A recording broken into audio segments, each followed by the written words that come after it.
List friends. I watched Ari's first set at the Comedy Store, and I'll be there to watch his last set, which will be 2 Wednesdays from now. It's a 2-hour podcast because whenever I'm hanging out with Ari, I don't want to stop talking with him. So we're not going to do a long intro. Just do a quick commercial and then jump right into it. This award-winning episode of the DTFH, which has been certified by the Golden Apple Podcast Boys, is brought to you by the geniuses over at squarespace.com. It is time for you to take the leap into truly being a thing.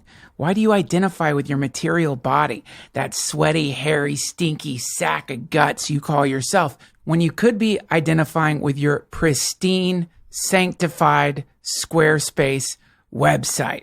Squarespace, it gives you all the tools you need to create beautiful websites. Head over to squarespace.com/Duncan, and when you're ready to launch, use offer code Duncan to get 10% off your first order of a website or a domain. Squarespace, it makes it easy to make a website. They've got everything you need. You can pick from award-winning templates. They've got shopping cart functionality, and your website will automatically size to any device. Now, that sizing aspect of Squarespace might seem mundane and boring to you because you never tried to actually build a website using HTML. Recently, I was in an Uber having a discussion with someone who was missing the right side of his face, and I asked, if you don't mind, what happened to your face? And he said, well, I was trying to design a website, and I spent probably 2 weeks working on it. And then when I was done, I realized I would have to redo it over 70 times to make sure that it would fit on every single phone that's out there. And I went completely insane and ripped the flesh of my face off. And now half of my face is a mucousy, skeletal, muscle-bound thing. It's pretty brutal. And this used to happen all the time. In the old days, prior to Squarespace, it wasn't uncommon to run into at least 16 people with half a face who had attempted to build their own website and came to the realization they would have to redo it to fit on multiple devices. Friends, you need go no further than DuncanTrussell.com to witness the beautiful power of Squarespace. These sweet angels have truly transformed my life, and that every single time I upload an episode of the DTFH, I use a Squarespace website, and they just added the ability to do email campaigns, which are the new zines, if you ask me.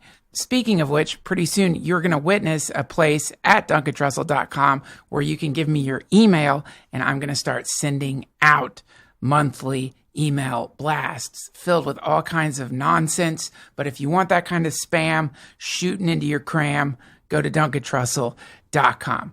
P.S. The domain name spamandthecram.com is available. All you got to do is head over to squarespace.com/Duncan. And when you're ready to launch, use offer code Duncan and you'll receive 10% off your first order of a website or a domain. Many people often ask, Trussell, how do I support the DTFH? The best way to do it is to support our sponsors. The second best way to do it is to head over to patreon.com/DTFH and sign up. You will have access to early editions of the DTFH that are commercial free, along with an hour-long rambling yap from me every month, a completely unplanned out stream of consciousness, ejectile spray of words, sometimes not very coherent, all depending on how high I happen to be and what I have ingested. All you got to do is head over to patreon.com/DTFH to sign up. We also have a shop filled with lots of treasures. That's at DuncanTrussell.com. And if you ever hear us talking about something that you feel like you want to buy, then there's an Amazon link in the comments section of any of these episodes. Just click on that link and head over to Amazon. We're one of their affiliates. All right. Without further ado, it deeply thrills me to bring to you a conversation that plumbs the depths of the important political matters facing our country on this day. Can farts be transformed into birdsong using advanced technologies? We explore these and many other burning questions that are haunting many of us And because both Ari and I have been awarded the Los Angeles Most Noble Comedian Award for the last 3 years straight, there's a real chance that some of this stuff might go over your head. Some people don't realize this, but before Ari and I came to the Comedy Store, we were both professors at Stanford, and we both have doctorates in world history and geopolitics. So we do go deep. You might want to have a dictionary nearby because we're going to use some pretty big words. Get ready to have your intellect expanded to the universal scale. Prepare yourself by spreading your legs apart and blowing an astral blast of mystic flatulence through the ether so that it lands on Ari's sleeping head wherever he may be. Welcome to the Duncan Trussell Family Hour podcast, Ari Shaffir.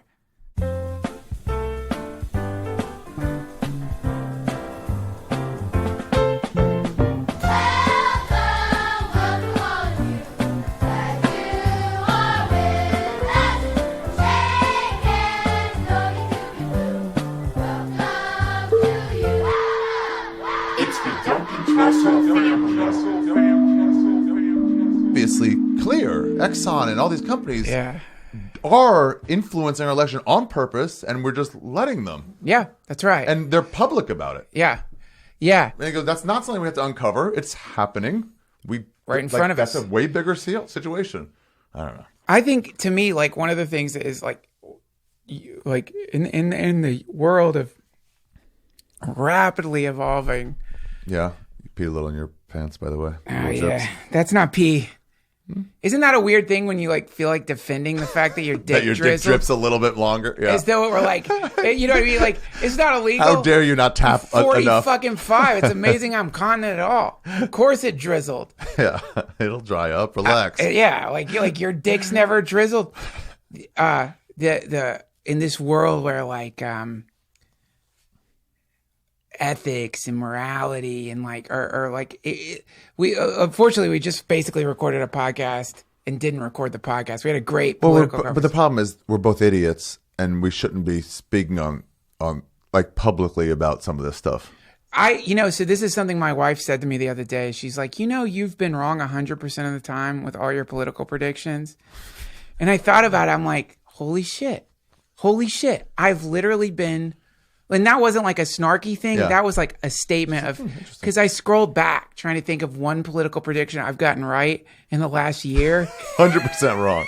All wrong. Yeah. All wrong. It's so yeah, I agree with you. It's like the thing. And also because there are so many experts out there who've gone to Stanford, who've studied law, who've studied geopolitics, talking about this stuff in a very insightful way. It's like, oh yeah, I don't know. What the fuck are we gonna what do we have to add to the ongoing? Because somebody, I remember when Rogan used to rail against marriage, and give all the reasons why marriage was wrong, and then he'd leave the room, and whoever was just listened to him would try to say those things, and you're like, you're not quite making as much sense as he did.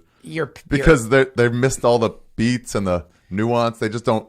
You're parroting. Yeah, they're parroting. And it's like, what about this? Like, I don't have an answer for that because I don't really know. You haven't thought about it all. So we are. And we're good at parroting. Yeah. That's what you said once about comics. You're like, give comics a mic. Of course they're going to act like experts. Tell them, I was a sports team. They don't know shit. They're going to be like, well, I think the Yankees, they got to rebuild, I guess. Right. They've heard that. Well, it's a fool. Yeah. Like a fool is like, what's glorious about a fool is that they're never wrong. People think like a fool is going to like act not serious. But some of the best comedians of all time are so serious seeming.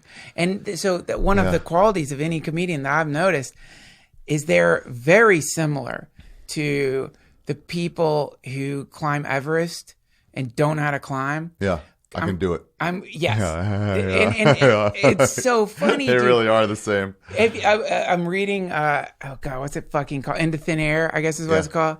Oh God, so good! I've read it probably 5 times. I just love it. It's over the course of my life, maybe not 5, 3. That's cool. Now I'm listening to the audiobook. It's just it's so exciting, and all those dummies are stuck up there right now. So I'm like listening to it and realizing like, oh shit, this is about overconfidence. Like this is about what happens when you decide you're fit for a job that you're absolutely unfit for, and how nature kills you. The guy from the Andaman Islands. Yeah. The Christian. Yeah. I can convert them. I'm number one. I'm Tim, and Tim is great. That's right. And you're like, oh, dude, that doesn't work against a spear. or a tiger. Like there's a video where I'm assuming he's probably mentally ill, so this isn't that fair. But like there's a video of a guy who I don't know, that I got this feeling he's probably religious, or he thinks maybe he's having a manic episode. He thinks he can talk to tigers. So it's in India, and he just climbs down in the tiger cage, sits there. He's bowing to the tiger. The tiger's looking at him, and like it's a really cool thing to see the tiger begin to realize is having the best day of his life. Like, you know, it's that kind of thing where a tiger, like where you see $100 laying on the ground. Like, no fucking way. Whoa. And the tiger's taking it in for a second. Tiger doesn't know what bowing is. It's just suddenly this, one of the things that's always standing there yelling at it is sitting in front of him. He can finally eat one. And he just picks him up and walks away to another part of the tiger cage and eats him. Wow. And so similarly, it's like, well, that's, you thought you could talk to a tiger, and it ate you. It's like,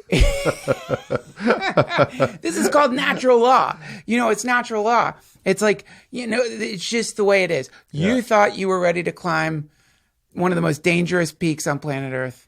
And you died because there was a fucking line at the top, like a goddamn McDonald's at 2:30 a.m. Yeah. Did you see those pictures? All those people thinking they're doing the biggest athletic feat in the world. Yeah. And there's a line. Fucking line. I've been Was that Photoshop? No, it was not, right? Oh, no, it's real. Wow. Can you imagine that? Getting there and be like, what? And then you get to the top and you're like, come on, next, man. We all need the picture. Taking your Insta. And you're like, I kind of want to get... You've climbed mountains before. Not like that. I mean, like, big hills. I don't know. Runyon Canyon. Oh, that kind of shit. Comparing Runyon Canyon. Yeah. But I'm saying, like, you get to the top and you look out. I died climbing Runyon Canyon. I'm saying you climb mountains. I realize I don't mean that. Shape, I had to take oxygen. Oh, yeah. But then you get to the top and you want to, like, sit there and be like, let me sit down, Indian style, smoke a J, and take this in, what I've accomplished. And they're like, no, it's Everest. Yeah. No, you got 3 minutes. Next. Go. Next. Next. Yeah. Sherpa Jim says, move it on. Well, and also, because they were talking about how much space is up there anyway at the very top. They were saying it's like 8 feet of space up there or something. So it's a tiny little bit of space to even stand on. High winds, yeah. And you also are dealing with the fact that it's like, you know, any awesome thing is diluted by a line. Like, you want to go to the bar that nobody knows about that's the coolest fucking thing ever. The moment, like, suddenly there's a line in front of the bar, and anytime I found myself standing in line to get into a club, I've just automatically felt dumb. Stupid. What's wrong with me? This is going to be no different than any other fucking club I went to. It's going to be I don't care who the DJ is. It's going to be the same thing. Yeah. What are we doing? And you're looking around, you realize like, oh God, we've all been conned. Duped. We're like, so similarly, Everest is being completely diminished by the fact that it's like, it's obviously not a big deal anymore. You know that picture of everyone lining up to hear Hitler and everyone giving the salute and the one guy kind of with his hands crossed? Pretty famous picture, like not giving that Heil Hitler salute. And I don't know that. But they know that guy's name, and they're like, he's like a hero. He might have just been thinking about something and missed one. Who knows? But the picture is cool. Him just not saluting the Heil Hitler. Yeah. In a sea of people doing it. I wonder if anybody in that line to Everest got that moment that you just got about a line. Go, oh, you know what? Fuck it, and just turn around. Not even going to the top. I'm sure they close did. enough. I'm like, nah. But the problem is, they can't turn around. Oh, because the line behind them. Yeah. There's no room. Plenty of people were like, you know what, fuck it. And they turn around, the guy's like, sorry, dude, no room. You're going up. And and so they're all trapped up in the death zone because of nothing. They're like literally just, you know, they paid $65,000 for the tour guide or however much it costs. Damn. P.S. Surrounding villages are now getting diseases because it's like literally, apparently, mountains of human excrement up there. It has become a complete junk pile. So it's like rotting or frozen narcissist corpses, piles of human excrement, and garbage everywhere to the point where the Sherpas have to come up and bring the garbage down. So it's very similar to when you see the video of the bull and putting the horn through the matador's balls, and you're like, I'm trying to find a way to feel some compassion. Yeah, but like, it just makes me feel happy. You did all this work, you fucking asshole, and now you died. Guess what? If I knew you, it would hurt, but I don't know you, so I can laugh. You could have paid the $65,000 to send kids to college. Yeah. You could have paid the $65,000, whatever it was. Who knows what it was? But instead, you had an itch, didn't you? For adventure. That's phony adventure too. Me and Michelle, when we're talking about it, she loves hiking too. And there's this one hike. It takes like a few days to get from point A to point B. And it was like this real feat when you got there. And now they offer helicopter lifts. Yeah. And so it's all these like super good backpackers and just richies. Yeah. And you're like, oh. Yeah.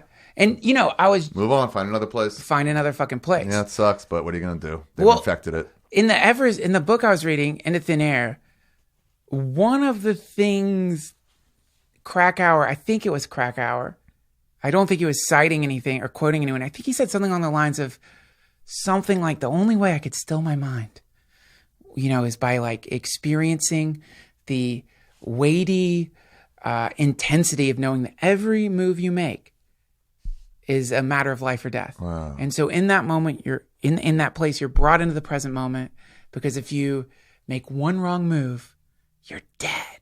It's why Honnold free climbs, because one fuck up, so you're fully present. And the only way some people can get to that, of tuning everything out. Yes. Like, yeah. Is by putting themselves in the most insanely deadly predicament. Yeah. So that's what the call is, weirdly a desire to escape from your own mind and to get into a position of full present moment awareness. That's actually what I like about skiing on a way lower level. But like, you can't really take your mind and look at not where you're going. You can stop and look around. But when you're going, the terrain keeps coming at you, so you have to keep your eye on the fucking ground constantly, and Yeah. and then who's around you. Yeah. You can't stop and think about like, do I pay my taxes yet? No way. I gotta hire this person. It's just that you don't have time for it. You're annihilated. Yeah. You're literally That's annihilated. it. Can I take my pants off? Do you mind? Not at all. Thank you. You know, man, one of the many things I love about you, I like saying this as he's disrobing. One of the many things I love about you is you've always got a fucking cast on. Yeah. Every time. What's going on? I got poison ivy. It feels good to air it out. I love you so much, man. So itchy. I've got since I was like 9. Speaking of a cat, that I haven't not had a problem with me since December. You anytime. November. What? Usually when I see you, Yeah. you are you have a cast. Almost every time I see you, have some kind of cast. Yeah. I'm like, in general, it's rare to see you like Not casted. And I think about it sometimes. I'm like, man, that to me is a sign Ari is really truly living his best life, because he is always hurt. And the You injuries. gotta get to the edge. Well, what is it? Skiing This accidents? was skiing, yeah. So you get hurt skiing. Yeah, the broken ankle was like a few years ago was skiing. Jumping. This is still skiing. Yeah. Yeah. And then there was the vasectomy, but I don't know if that counts. It's not really a cast. Yeah, I was fine. I was up and at him after that. You couldn't go to Burning Man. Couldn't go to Burning Man. But I wonder how many people can't go to Burning Man because of vasectomies every year. Oozing dicks, oozing balls. Yeah, how many? With that many people that go, probably like 10. I bet they lose probably like over the course of like 3 Burning Mans, like $1 million from vasectomy cancellations. Well, I guess you don't lose money.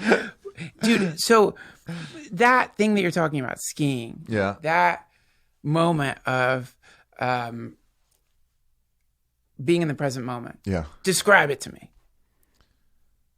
Well, it's tough to describe because it's a lack of anything. You're just looking at the ground. It's really, I can describe it when you stop. You're winded a little bit. You stop and you look up. You're like, wow, look at all these mountains and beautiful. But you have to stop. Yeah. Otherwise, you just can't. Your mind's on the fucking task. Yeah. Constantly. I guess it's maybe meditation or something, but it's like your just mind's not working except. Well, okay, let me really try to describe it. You're moving. You're seeing the bumps and where the ice is and feeling that. you're not even like mentally going, okay, there's ice here, be careful. It's all just Automatic. like, automatic, innate, like innate's the wrong word, but like, yeah, it just goes in and computes on its own. Precise. Yeah. And then it's just like, yeah, and your body's reacting to it. I don't know. It's clear. You're clear. Yeah. You're just clear. Yeah. And it's one of the best feelings. Yeah. Yeah. You've got your mind completely on that. When you're driving, you know how people say like, oh, I don't even know how I got home. I don't remember any of that because you're thinking about shit. Yeah. And you don't need to be present when you're driving. You think you would, but you really don't. Which is weird. Yeah. That's the weirdest thing when you've been driving for 20 minutes and you're like, wait, what? Who is driving? Yeah, who is just doing that? You ever read a book and then turn pages, but you're thinking about something else, and your eyes are still, I guess, because you're turning the pages, going at the pace it was in, but nothing's going in to your brain. Many a drunken night, coming home hammered, and for some drunk reason being like, you know what? I'll try to read before I go. And you're like, flipping What are you talking about? Of this book. It's drunk, double vision. Yeah, Try to read. Yeah, just hammered, maybe super stoned. I've made some valiant attempts at reading, and you realize like, what? Yeah, I'm just flipping pages here. There's nothing happening. Yeah, that is like, it's. I think that feeling you're describing is probably as close as someone who isn't enlightened can get to understanding what enlightenment must be. The enlightenment or enlightenment. That's where I'm at. Enlightenment. Yeah. Enlightenment must be the moment that you permanently shift into that place, and it's not conditional. It's not like I have to be on Everest or a ski slope. It's that in literally every single moment, I'm so fully in it instead of up in my head that I no longer exist, which is a lot of people get really confused. Be like Bran. What's it's like to be like everything just is happening, but you don't have any sort of like attachment to it in any way. You're not there. Yeah. You're not there. And anytime, when I've talked to people who've met people who are apparently awakened, that's one of the ways they describe them. What? Not there. They're not there. Wow. There's nothing there. There's not a person there the way we understand people. It's empty space that's mirroring you. That's just a reflection of you. It's like so not there that you're essentially just seeing whoever you are reflected in the moment of being with that person. That's weird. I've never met anybody like that. What's that? I don't think I've ever met anybody like that. But they're super at ease too because they don't care. I mean, the closest I've come to it is either like a baby or dying people. It's like on either side of the continuum, you can run into it a little bit. Because a baby, a baby's there. A baby has a ton of personality. I actually just got in a funny argument with my friend. I'm like, my baby is there. There is an emptiness, but like, you know what I mean? Because they want to believe it. I just wanted to be scandalous, I think. But like it's like, this is the problem of like the mind is people are like tortured by their minds. I mean, that's a true fact. Like, if you are can't even get over things. Some people just can't even get over things where it's like, just move. Like, well, everyone's going to hate me. You ever see those people where they're like so worried about what everyone's going to say or do that they just completely like handcuffed to a chair. They can't move. Frozen. Yeah. Paralyzed. And in a kind of like never ending recursive fucking infinite thought cyclone because they haven't even gotten to the point yet of realizing, oh wait, I'm not my thoughts. That's not me. That's like traffic. That's the sound of traffic or a car wash or crickets or whatever. Yeah, it's amazing too. And then when you see people like that don't care about things you care about, you're like, wow, you look happy not to care about that thing. Yeah. Joe List asked me, we did the first show, the new stand is opening up, Comedy Club in New York. Oh, they did it? It's about to. June 14th is the first, right now. But Where? 16th Street, just on that block next to Union Square. Wow. So less foot traffic, but way bigger, 2 floors. Wow. They're going for it. Thank God, man. I heard that it wasn't going to happen. Yeah, that's what we all thought after a while. Oh my God, man. That's the best news fucking ever, man. So I said, I want to put on the first show. I want to be the first comic up. And I want to put on the first show. I did a storytelling show. Cool. And I really struggled with the lineup. And I was like, I really wanted to make it, like I had to think about it. First, I got some no's from like big name comics. So it would help me like say, okay, I'm not going to get that let me just put like, who do I really want on here? And I realized like I did it all about, the topic was new things because they're opening up again, you know, spring, rebirth, cool. whatever, stories about like that. Yeah. So I decided I'm going to curate it by saying like, what I want to show here is like, these are all stand comics, you know? And so if I can get, I don't know, Dave Chappelle, maybe now's not the time. Because I'm trying to show, on the first show ever at the Stand, to honor this place by showing all great stand comics. Right. These are like the regulars to the audience. I'm like, these are the regulars you're going to get. If you come back here, and you will, cool. These are the kind of people, and these are the best of, but like these are all the guys you'll see here every week. Yeah. And Joe List, he's kind of like paralyzed by those thoughts all the time. And he was like, he saw the lineup when I got it. He was like, only white men, huh? You're not worried about that? And I was like, oh, dude, that was the last consideration. I was trying to make a show that honors all this. I don't know. I asked some women. They couldn't do it. I'm just not worried about that, man. I'm worried about putting on a good show. And he's like, man, so you didn't even care? And I was like, I really don't. And I put on a great show. And then later I was like, oh, wait, Sal's fucking Cuban. But also it's like, I'm not thinking about that, man. And you're stopping yourself from, not that he is, doing a great show. Like, that would worry you instead of just moving forward and just putting something on great because you don't care. It's like... He does, and he's not a problem, but, like, that kind of attitude can hold you back. Well, I mean, it's not just like that. It's not just like a political, like, or an attempt at creating some kind of equanimous comedy show thing. It's like, you know, outside of the external Joe Lists that will pop up and like get you to question, like, wait a second, am I a fucking piece of shit, misogynist, fucking racist? Which, by the way, is a really good thing to ask yourself from time to time. Yeah, you know what I mean? Because it's like, which I think is, if there is some positive thing about somebody like questioning your like identity in that way, I think let me answer the question. Well, and you go, no, I asked 10 people, and half of them were women, half of them were men, and the 5 who said, yeah, sure, ask yourself. That's okay to ask. Go deep. Yeah. And then somewhere in there, you'll figure out like, oh, fuck, I got a little bit of fucking bias here and there. Yeah. And then, but at least then when someone comes up to you, it's like, hey, what the fuck? You can honestly say, oh yeah, here's where I'm fucked up, man. I'll tell you exactly where the fucking problem is. Here's where I'm working on it. Yeah. But if you haven't done that exploration, and you're like, fuck you. And someone comes up to you and says that, if you're someone who wants people to like you, then you could actually be like, I don't know, I guess I am fucked up, man. Okay. Yeah, or like, fine, I'll do it, whatever you want. I'll put whatever product. Now, Joe doesn't care about that stuff. What he worries about is the reaction. So he'd be like, oh, I'd be so worried about the reaction if I booked that kind of lineup. And I just don't care about the reaction. I'm free from it, so I don't have to worry about it. You're free from that shit. So I'm saying whatever it is, it's nice to be free of it when you see people that are free of it, of stuff that you care about. Because the stuff that I really care about, I'm like, wow, you just go for it, huh?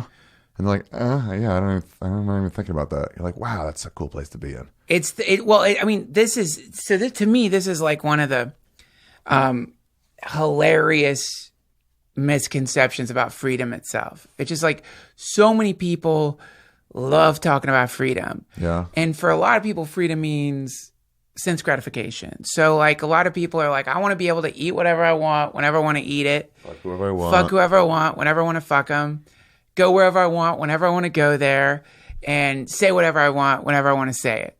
In other words, it's the idea of freedom is having complete ability to sort of like, if you could take it further, it would be, I want to manifest that thing which I desire instantaneously to experience satiation of the desire forever. Like that's freedom for a lot of people, but which is a form of freedom in the sense that within that, you're kind of like outside the gravitational field that constrains a lot of people to this city or that city or this job or that job or whatever. So it's a form of freedom, but there's a deeper kind of freedom, which is, I think, preferable in my old age, which is that freedom from giving a shit about what happens to be happening at any given moment. So, the best way I could put it is like, I'm sitting on an airplane, and if my mind is really bad that day, and someone's arm starts brushing my arm. Yeah. Oh, right. You can really care, or you can not care. Right. And you can, and if you care, you care. There's Yeah. nothing you can do about it. But if you don't care, you're not even going to know the arm brush is happening. Right. It's going to not ripple your pond, so to speak. At all. That's freedom. That's true freedom. Because if you don't have that, then you start wanting shit. I wish his arm wasn't touching my arm. I wish I was in first class. Next time I'm going to fly first class. I need to make more money so I can fly first class. What's wrong with me that I can't fly first class? This is a fucking nightmare. I can't believe this fucking guy. Does he not feel my arm? I'm in the middle seat, dude. Come on, give me a little. This is the thought. And so now you're in hell. Yeah. That's hell. So like, Because you're worried about it. That's why I try to explain to Rogan sometimes, where he's like, ask me to splurge in moments in my life, but I'm like, dude, the things you're asking me to do, I don't have a desire for, like first class and on a plane. And he goes, oh, you don't like it when you get bumped up to first class? I'm like, no, for sure I do. And when I stay at great hotels with you, I do enjoy that. I'm like, wow, what a great experience. But when I'm at a La Quinta Inn with a clean bed, I'm not thinking like, fuck, this isn't good enough. I'm just like, oh, that's fine. yeah. You know? And if we get to La Quinta and it's actually the room of a Ritz-Carlton, I'm like, whoa, fucking cool. But you're not missing it because you're not looking for it. Yeah. You know? It's when you are like, I can't fucking breathe on this plane. That's like, yes, now I do want to splurge. Yeah. But I don't know, man. It's like, I don't know. You don't care about stuff. By the way, I got to say this because he's going to, and now this is what I'm not free of. I was using Joe List as an example. That guy's got his life together. Yeah, I know. I think anyone who knows him knows that, right? I don't think it's maybe, I don't know. You're right to say it, though. Definitely clear his name from this he's great. horrific He's probably accusation. saying the right thing of like... He is fucking great. Jesus Christ, Ari, why are you fucking calling out Joe List? He's wonderful. It's not... It wasn't even... Poor fucking guy was just like, Jesus, Ari, why don't you fucking mix it up a little bit? You're publicly lambasting poor Joe List? Just wants a nice mixed lineup. He just wants to eat a nice tomato. Jesus fucking Christ. I'm not farting, by the way, this goddamn chair. I gotta get a new chair. Yeah, man, that fucking like, that concept is really interesting to me because... What, being free? Well, no, like these days, because, you know, I don't know, I came from the 90s, Generation Xer. You know, we're all like... We all are pissed off. Like, we still have a little bit of a like Kurt Cobain sentiment in us to the point of like it's embarrassing. And there's a piece of us that's always contemplating what would be the way if you really wanted there to be a revolution. If you really wanted to. I thought you were going to different with. Where'd you think I was going? Suicide. How would you do it? I thought that's what you said when you brought up Kurt Cobain, and I was like, what would be the way? I was like, yeah, I think about that sometimes. If I had to, which way would I do it? Of course you do. You're a comedian. Who hasn't thought about it? Yeah. That's the funny thing is like when you ask me what way would you like commit suicide, I'm like literally like scanning through a Rolodex. Yeah, exactly. I thought about a lot of stuff. I mean, obviously the rope is a good classic, but yeah. At this point, I don't want to ruin anyone else's day, so I wouldn't be jumping off a bridge or to a. You know, I'd want to keep it my. Well, because it's like also, you know, you did do the bridge and then you smash into the water like concrete. Traffic. Yeah. But then I have even like the even better. I have the ultimate non-suicide. The reason not to commit suicide. What? Well, it doesn't work. Like from my. You come back. Well, not just that you come back, but you like come back instantaneously. It's like the thing you're seeking to evade through suicide is yourself, your identity, and the process of killing the body. The assumption is it also sort of annihilates the self. I don't know, man. That's a roll of fucking dice there. Yeah, but I mean, like, what's the difference if like it's almost like starting your video game over? It's like, has a glitch? We just gotta restart it. Oh, hitting reset? Yeah, it's killing. If you believe in reincarnation like that, I think that's what you're saying. Oh yeah. So then, like, yeah, let me reset it. Blow it out, the cartridge, put it back in, and maybe now this one doesn't have the glitch in it. Well, that's a good outcome if it works like a video game. But if it doesn't, then you just got the same shit. You just got depression again. No. No, why? What do you know, worm? What? What? I have a scary, like, I have two different versions of it. One of them's antiquated because it's... come back as a feminist blogger? You know about this.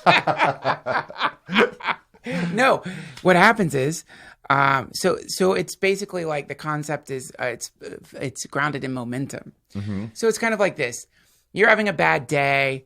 I don't know if you've ever like times when I've been like hyper paranoid. Yeah.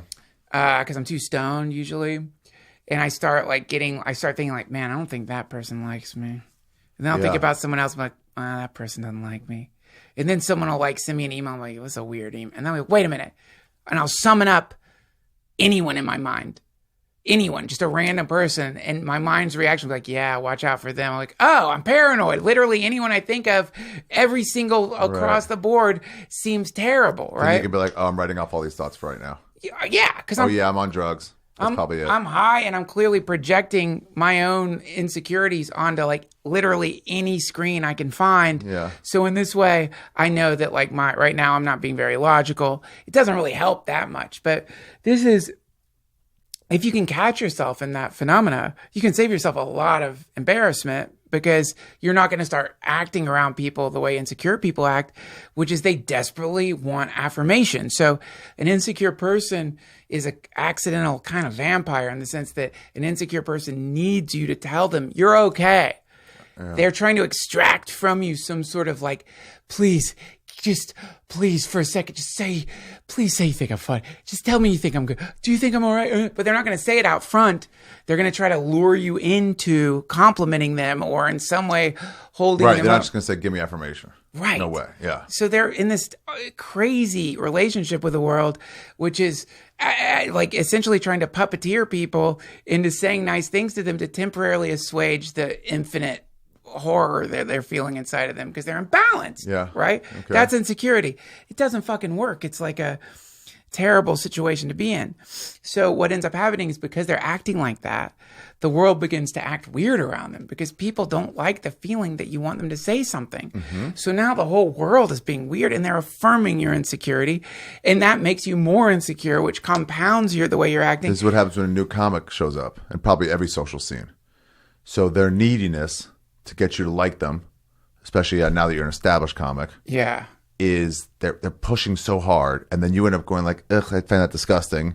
So you pull away, or the bigger when I was a younger comic, I must have been on the other end of it. And again, but it's probably any social scene. So the bigger person, more established person, pulls away, which makes a needy person push harder to try to start conversation or something. What they should do is, like, if you want to be friends with that person, don't talk to them for about 6 months. Just be around them without trying. Yeah. And eventually they'll come back. But it's like, but I want them to talk to me now. It's like, that kind of attitude is going to push them way further. So then the established person keeps pulling away. The needy person keeps getting more and more needy, which just drives them further away. And it's a never-ending loop. That's it. That's it. Yeah. And so now, and this is all based on the concept of like the universe as mirror. So the universe is essentially just a mirror reflecting your projections. If the thing you're projecting is like insecurity, you're going to see reasons to be insecure. If you're projecting love, you're going to see love. If you're projecting fear, you're going to see reasons to be afraid. You're dealing with a kind of like, undulating theater of the million screens, and you can look at any one and it's just a reflection of you. So suicide, based on this idea, is like, if you think that, first of all, if you think that this reality that we're in right now isn't dreamy, isn't dreamlike already, you probably haven't explored it deeply enough, which is that, like, you know what I mean? You look around and you're like, this shit's kind of weird, man. It doesn't seem quite, how would you say, HD, so to speak. Like, there's aspects of it that are odd. Yeah. You know what I mean? Like what you're saying, you're driving, 30 minutes pass, and you're like, wait, where was I? What just happened? Yeah. I blinked out of existence. You go to sleep, you wake up in the morning. Where were you? You were gone. Maybe your body was there, but certainly your subjective self annihilated when you fell asleep. You're skiing, you're gone for a second, right? So there's already a dreamlike quality. Yeah. Then, that was my chair.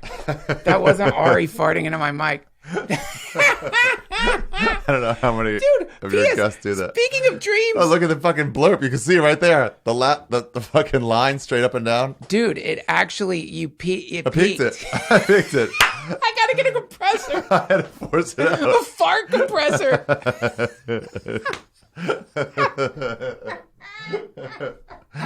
And you're looking to us to be a fucking political commentator. This is the industry you guys are fucking attacking. Get out of here. Well, that's a problem, because we can jump from anything to anything. I would be completely comfortable talking about, like, because now what I was thinking is just like, whoa, that would be pretty cool, actually. Some kind of diaper that like changes your fart sounds to something pleasant. And then, like, is there a newly hatched chickens? That's the sound that comes out. Yeah, well, because they do have, like, I've heard they have fart compressor? Well, It's $1 billion. It's probably not. It's probably like $100. no one wants to wear that. No. You don't want to like. Do you have such a fear of like farting publicly that you're gonna wear a fart diaper that changes? Listen, man, just get the patent. We'll figure out the fucking usability later. But just get the patent. What's gonna buy? First of all, it probably costs like $1,000 to manufacture. The first few people are going to pay a lot for not very much. It'll come down in price, but it'll take a while. No, dude, you have to make it expensive is what I'm saying. Like you have to make it $5,000 so that it's an elite item. So that when you're around someone, even though they might be in street clothes or seem kind of normal, suddenly they fart and it sounds like your farts still sound like farts. Yeah. Bougie. Yeah. That's how you're like out for a date and your date suddenly like from his pants, it sounds like chimes. And you're like, oh my God, he's got one of those new fart compression Martin Luther diapers. King's I Have a Dream speech comes out every time you fart. And the other verse comes out. 407. It's like, what? No, it's got, it just depends on where you're at. I guess that would be the cool thing is like if you're at the beach, it can make What tropical. could you set it as? Could you blend in if you're in a casino? Just slot machine sounds. Slot machine sounds. Yeah, no one noticed. Yeah, but I mean, I don't know. It's like that was like the other day I was buying diapers for my wife because when you have a baby, you got to wear diapers. Like that's part of the many humiliating things women have to go through. And I'm like realizing I'm being secret about buying the fucking diapers. And then I'm thinking like, did someone who wore diapers at some time in like prehistory do such horrible things that it's still radiated out through time that people feel like they have to like hide the fact that they wear? Well, who cares if you wear diapers? Yeah. You can't hold your pee in. It's okay. Yeah. I don't know. You can't hold your shit in. And it's like, but the person behind the counter is going to laugh. Like, yeah, probably. No, they're not. Because they don't have to hold their shit in. If they care at all, they're going to be like, it barely notice. And if they do, they'll be like, yeah, whatever. Yeah, like what weird fucking insane hell fun house do you live in? Yeah, why that one though? It's like, I can't hold my pee in. It's like ha ha ha. And it's like, my blood doesn't clot. And people are like, ooh, that sucks. It's like, why don't you get mocked for that? But dude, outside of like, listen, if like a friend pisses their pants in front of me, like once I was riding deep, Yeah, and he knew I had to piss, and like it was terrible, man. He wouldn't stop. What do you mean? He wanted me to piss my pants. Yeah, for sure. So like, Obviously, he's best case driving, scenario. and you know how he gets. He's got this grin on his face. Mm-hmm. I don't remember how he stopped, man. I think I was threatening to jump out of the car. Whenever he stops, and I'm running to the bathroom, he grabbed me. You're like, oh, I didn't realize he'd be chasing me. Just because he wants the story of me pissing my pants. You're like, get off me. Leave me alone. But so in those moments, okay, whatever. But in general, no one's like laughing at people who are like have a health problem. In general, like if you're around someone who's doing that, you're around an asshole. That's all. Just don't be around that person. It's like, it's okay. Yeah. So this whole thing of like, our fart diaper idea, it's like, why don't we start a social movement called Reclaim Our Farts? Reclaim the farts. Make it a nice thing or who cares thing. Or just accept it. Yeah. We When could somebody farts over last, go, come on, dude. It's not funny or unfunny. It just is. It is. We could have fart marches. We could have like flatulence gatherings. Let's accept it. And if we find like... And the public speaker, whoever our big like guy in charge, he's talking to everybody.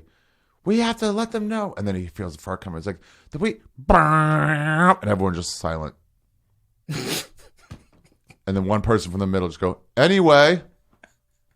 Keep talking. We didn't notice anything. Because don't applaud. Right. No, don't applaud. It's not good or bad. Someone new there starts clapping. And he's like, shut the fuck up. Don't applaud that. It's nothing. It's neither here nor there. It's like taking an inward breath after a long sentence. Did you applaud the wind? Did you applaud the last time it rained? Don't applaud my fart. Oh, I'm sorry. I'm sorry. I'm just trying What's wrong with you, dude? I'm sorry. I'm sorry. I told you, man. Ban him. I told you. That's why you fucking embarrassed me for bringing you. What the fuck's wrong with you, dude? Clapping a fart. I thought you made me look like a real dick today, man. Just fart as you're stressing this guy down. Still fart. He's like, is that funny? Like, no! Get out of here. Yeah, man. It's a really like fucked up thing to find ourselves getting attached to things like farts, though. I mean, that this is the torture of the human mind. It's like there guaranteed are people once a year at least who probably like in their own lives because they farted at the wrong time. They remember the day. They go home and weep. They can't get it out of their heads. They can't move on from it. They wake up screaming. It's like it's in there. It's in there. The funniest sound in the human body makes. Yeah. Farting has a more consistent laugh level than almost any comic gets laughs. Like, you know what I mean? Just the world's farts. It's like farting. Dude, I was at... Yeah, go ahead. No, please. I was in East Timor fucking hiking with some family that took me in. And we fucking went all the way up, slept in a abandoned hut that they knew about, watched a sunrise, the highest mountain they have, and we're walking back down. And we're all sort of had this camaraderie. A couple of them spoke English, of the 12 of them. But one guy who did not, who's the one who found me and like brought me in with him, he was sitting down. We were taking a 5-minute break on this hike down, and he farted and fell back at the same time. And we both looked at each other like he didn't understand it, but with body language, I'm like, did your fart knock you back? It was the point, and he was just like laughing, and then we all just started laughing about the velocity of his fart knocking him over. And someone who speaks Tetum and some guy who speaks English could come together and laugh at this bodily function. It's never been defeated, a fart. Well, it's like the universal leveler, right? It's like this is the beauty of that aspect of like humanity, is that it's like it doesn't matter how sophisticated you think you are, the credits that you think you have, or whatever the fucking, whatever the very temporary, fleeting aspect of yourself you're using as a way to elevate yourself above others. The reality of the situation is you've got to blow duck sounds out of your asshole throughout the day, whether you like it or not. What an oversight by God. It's the reality. And it's like, but we don't talk about it. It's so weird because like take Christianity. They break down so many aspects of Jesus. They have, you know what I mean, the nails from the crucifixion. His hair in certain places, one thing of hair. Things like that. But you never hear about like farts. Those aspects. People are embarrassed about it. Why? Or comes. I tried doing a bit a long time ago, like 6 years ago or so, about, I forget if it was Michelle Obama or Barack Obama, just how awful their dump smelled. And crowds would turn on me, not in the way they would if it was an unfunny bit, but it was almost like don't say those things about this person. Like, right. That their dump smell? Yeah. That's a human thing. That's an equalizer. Like, shut up. Right. You just feel the crowd like, stop it. We love him. Yeah. Or her. I forget who said it about, but it's like, man. But you know what it's all related to, right? It's you're de-elevating someone because of this fucking embarrassing thing. No, Shitting. It's bad parenting. What? What happens is you take a shit when you have more neurons in your head than at any other time in your life. Yeah. And your parents, one of your parents or your brother or your sister, is like, oh my God, you're disgusting. Yeah. It burns in. Burn forever. Permanently. And now, so what so this is like Freud's anal retentive thing. Like that's the idea is like what ended up happening was someone overemphasized your farting. And then they say the other side of that is like, if a parent is too permissive, it goes back to like our fart movement. If a parent applauded your fart, then you risk becoming a shitty artist because you think anything you make is great. You know what I mean? So like, it doesn't matter. You're just sitting at a nice table and just farting and keep talking. It's like, oh, dude, fucking hold that in. Hold it in. Yeah. Society has said it's not evil, but don't do it right here. Yeah. Well, yeah, exactly. Yeah. But it is like rooted in like the very beginning phases of your existence. This is one of the reasons why I'm like, I told Rogan this and I'll tell you this too. It's like my biggest worry, if I ever wanted a kid and raising them and having to worry about it, is the amount of neurons that are firing. And like you said, it's like you can fuck somebody up so badly for something inconsequential. Like my thought was like your daughter is 7 reading a Tiger Beat magazine with some, Corey that she has a crush on. Obviously I'm dating myself, but Yeah. And then at the same time you're watching a football game. You're like, fucking goddamn it, motherfucker. Yelling at the screen while she's looking at Corey Haim. And she's like, well, I'll never have a normal relationship now. I'll never let love in because of that. It's like, that's too much to fuck up. Well, the thing is this. You have to give up the idea that you're not going to fuck up your kids. Right. That's one of the things like Ram Dass says that I love. It's just, he doesn't say fuck up, but he's like, listen, forget it. Like your idea that you're going to be like the perfect parent thing or whatever the thing your idea is, what it does, it produces like a dishonest relationship with a child. So like you still have to be a parent. In other words, like, some parents become their kids' friends. Right. Ask their kid for advice. Oh, weird. That kind of thing where you want to equalize the relationship in a way that just isn't true.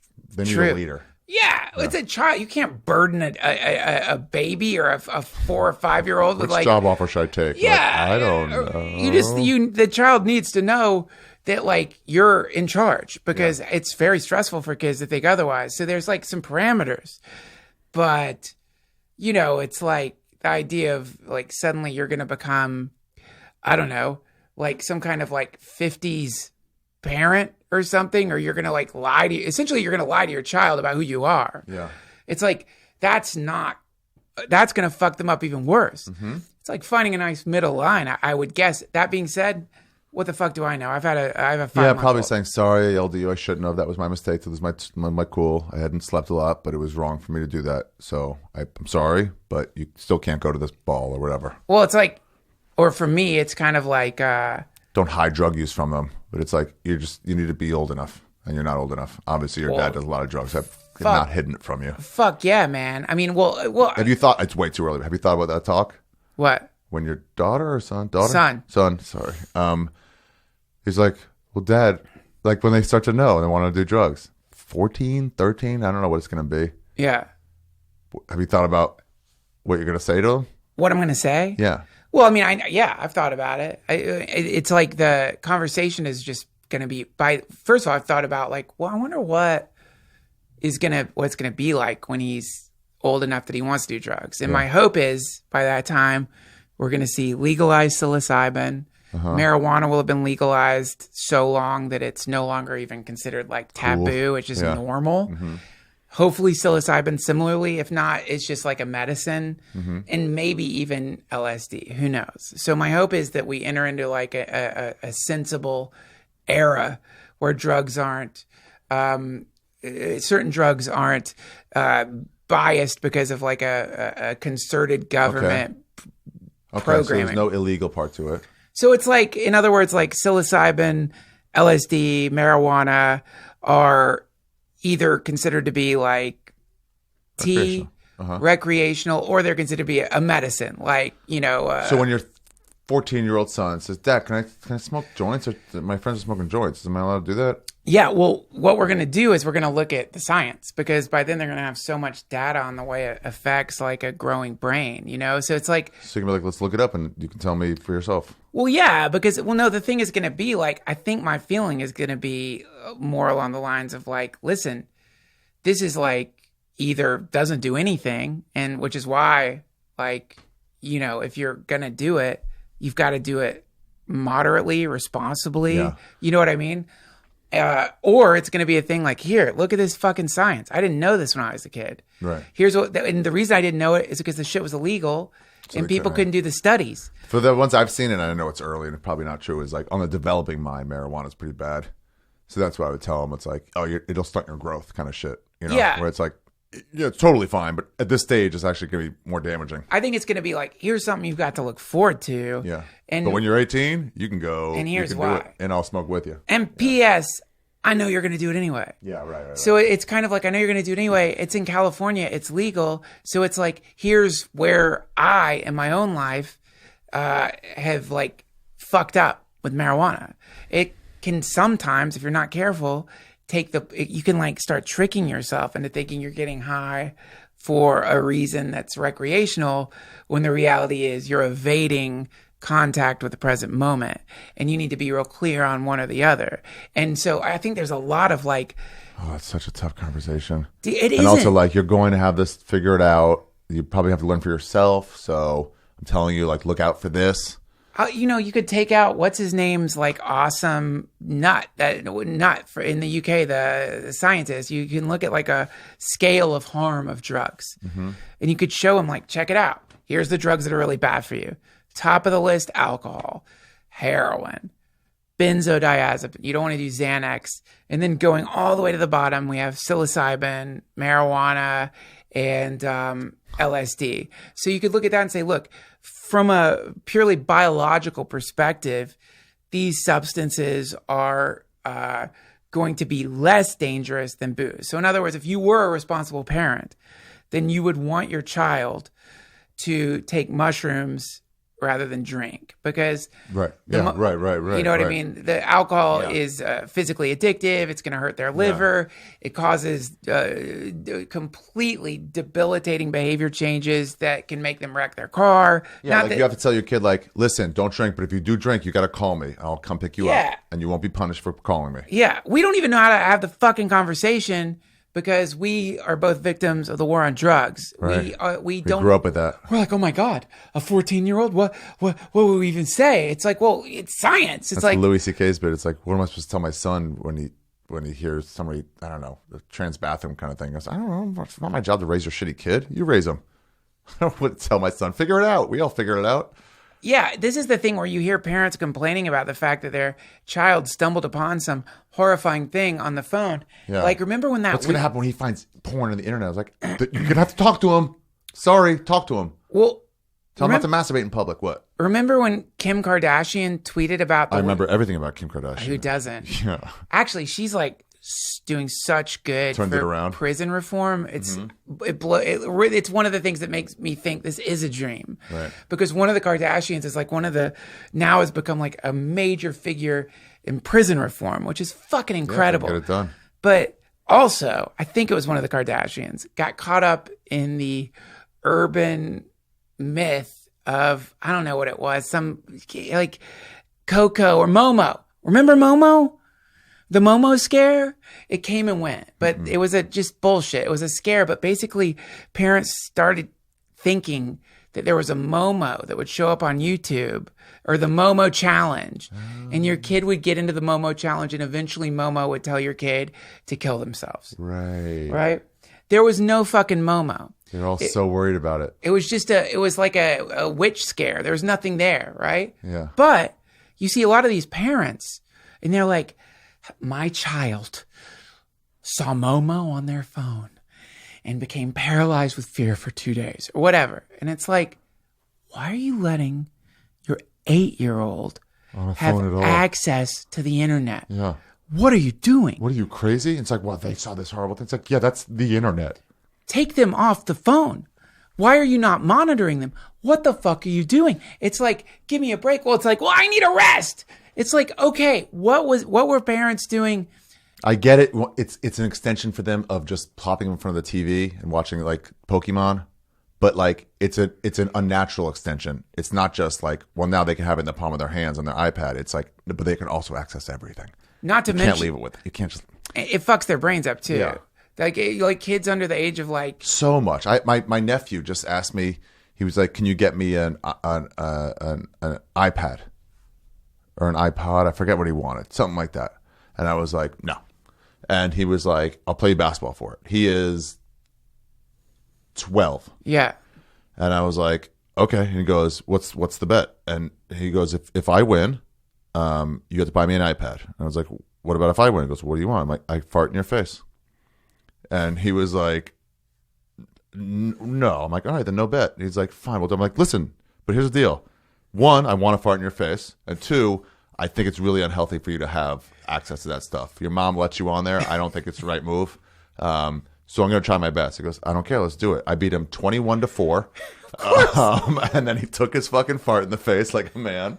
Like a man. Yeah. And now he's like, "Can I have the iPad?" I'm like, "You can't." And I can, when you get older, I'll explain to you why I was never going to give it to you, because it's super damaging. So wait, you were going to Welsh on the bet? No. I was just never going to not try my hardest. If he won, you would have. If he won, I would have gotten it for him. But he wasn't going to win. I'm 6'3" and he's fucking 4 foot something. It's an insane bet. Yeah.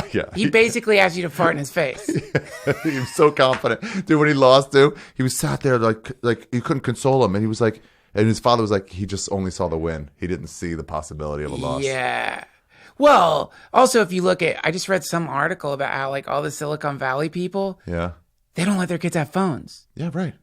So it's so damn. And my sisters, they go, well, we got to reach them in an emergency, which one, you and I both remember. We both grew up for a time, at least in North Carolina, till 4th grade for me. You go get lost. Your parents don't have to have access to you. But I get why in today's scary times of the news of like Sure. molesters and people, whatever. It's like, I get why you don't think you need them to have access in an emergency. But why not a flip phone? Why not just say, here's a flip phone with my parents' numbers on there. Yeah. I can call them if I need anything. Or load the phone up with like you can load your phone up so that the kids can't, like you can lock it down so they can only call and shit. Yeah, do that. I don't. It's like it's the studies are in. I just don't understand why any parent would do it. I don't understand why they would let their kid have that, except for I'll be a nerd if I don't have one. It's like, then be a nerd. Well, dude, and not only that. I mean, I'm already doing like I take pictures of my son. He's the most adorable creature on earth. I take pictures of him all the time, and I'm realizing like, oh my god. You're not in the moment. Well, not that I'm not in the moment. It's like he's gonna start associating. Dude, I've seen this. I know where you're going. I've seen this. Kids are now doing stuff on purpose because they're like, this is cute. I can tell already innately that my mom will want to take a picture of this cute thing. I'm looking Instagrammable right now. Yeah. And so this is what gets my mom to show me attention equals my mom loves me. Yeah. If, oh, I got some Oreo on my cheek. And they're like, Mommy, look. And it's like, she's going to take a picture of this. She's going to love me. That's it. They're thinking in terms of pictures. That's it. Yeah. Exactly. The phone coming up is a signal of love. Yeah. Guess what? Studying for math for 2 hours is not going to get you an Instagram picture. Right. That's the scary shit. And then I think what's going to start happening is people are going to be like, I guess she doesn't like me. She wasn't really taking pictures of me today. Exactly. It's so fucking exactly. trippy. Dude, real quick. Yeah. You know there's a cure for poison ivy now, right? What? You didn't know it? No. They sell it at Calamine CVS. and It's different than that. It's this expensive shit. It's ridiculously expensive. You can buy it at CVS. I'll get it. I can't remember what it's called. I've just been doing calamine. You will be so happy. Yeah. You put it on, and it immediately... Not hydrocortisone? No, it's this weird shit. I'll look it up on the internet. It sucks the... You can either... That's what calamine does. It dries it out, so it pulls it out. But I just the gotta shit's at reapply. CVS. I think it's like $100 at CVS. One time? Yeah, one time. I'm spending more than that on calamine. It's supposed to go away in 1 to 3 weeks. But there's other alternatives. Suicide. Again, always back to suicide. Human cum. Oh, really? Where can I get some? It can't be your own cum, though. Oh. It's one of the weird things. No, I figured that already. Let me come on your legs. Absolutely. Would you? What? If you thought it would like cure your... I would. You're that like... No, I'm not that not homophobic. You would just... No, not homophobic. In the moment, though, I might, as you're like, I'm about to come, like, oh, I can't, I'm pulling away. I might renege and pull away at the last second. Because my homophobia might overcome me. Why are you homophobic? It's like you said, we were raised with. You're just afraid of deep shit in semen Yeah, exactly. landing on you? A semen killed my father. Let me ask you a question. Sure. What are you trying to do now, artistically? I can't talk about it. Next project. Oh. Like, what do you want to accomplish? You mean like ambiguously or like... Not like, I'm trying to write a joke about this, but like, so like, my idea is they talk about, this isn't it, but like they talk about like some bit being brave because you came out of the closet or whatever. I'm like, today's day and age, it's not brave. I'm like, if you really want to be brave, you do a 10-minute pro-slavery joke. That's like going to get you that's brave.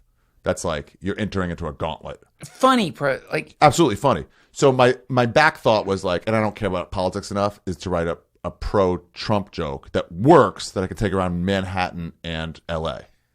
So like so you're saying like your goal is to like that would be a goal of like I want to show how another side could be funny. Okay, so it's like it's kind of like I think I know what you're getting at here. It's like you go and look at the early comics who are speaking their truth, like Bill Hicks or Carlin Pryor.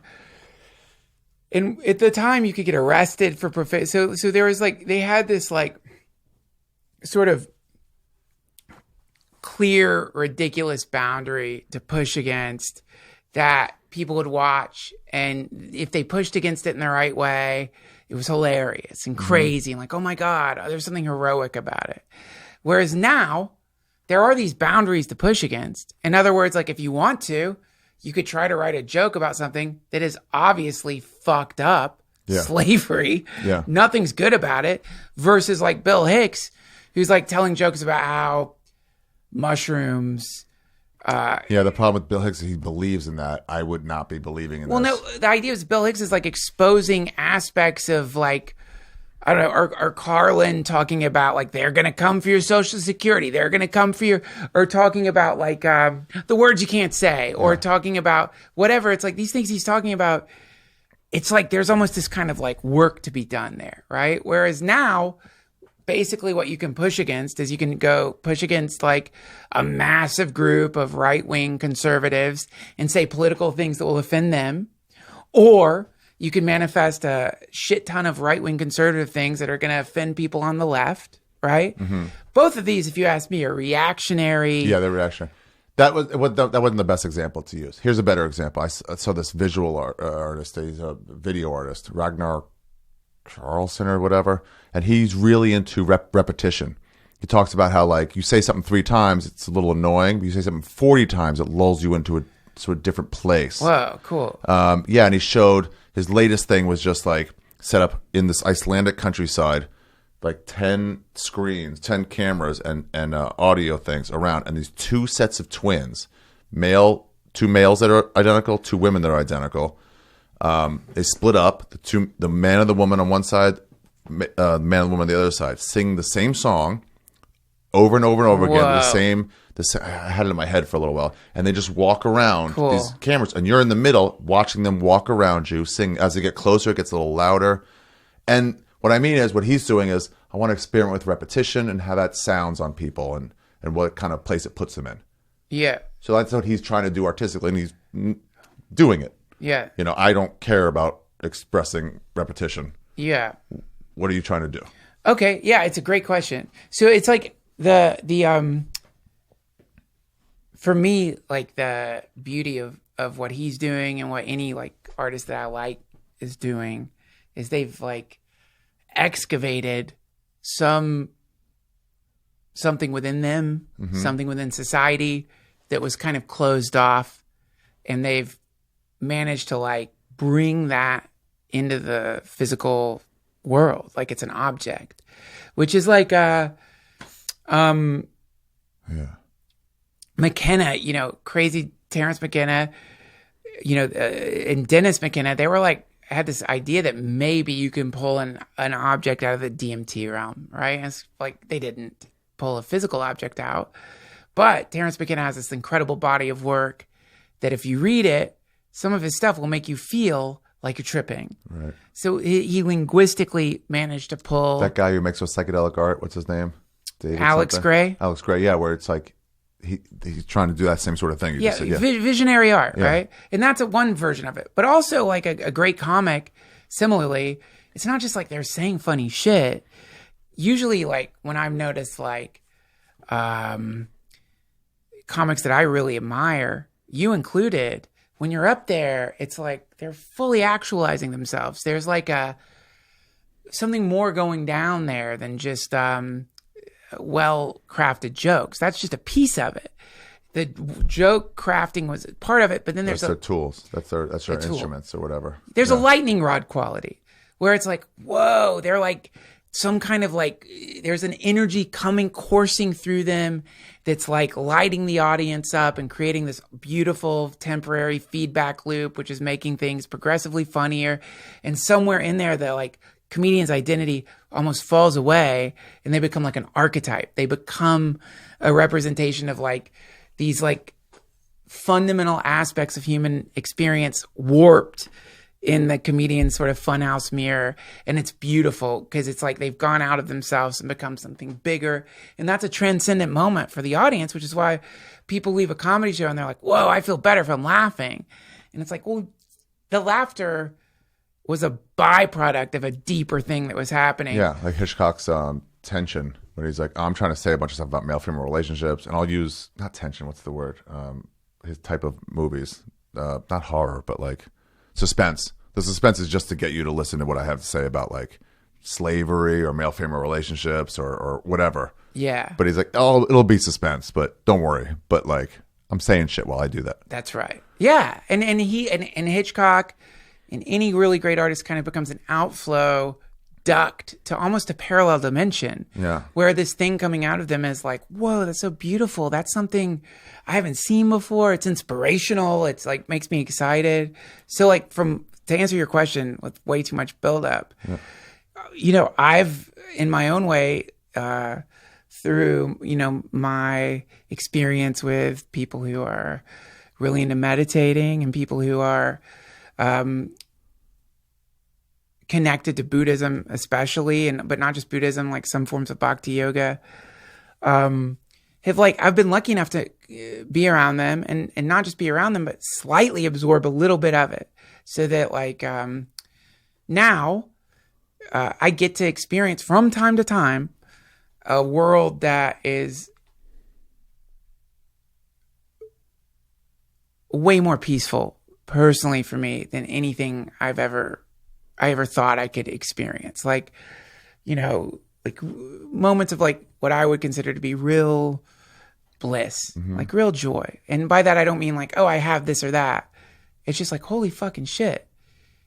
My mind isn't getting caught in the way it used to get caught. And that is, for me, just a little bit of that is so wonderful for me personally. Yeah. And so,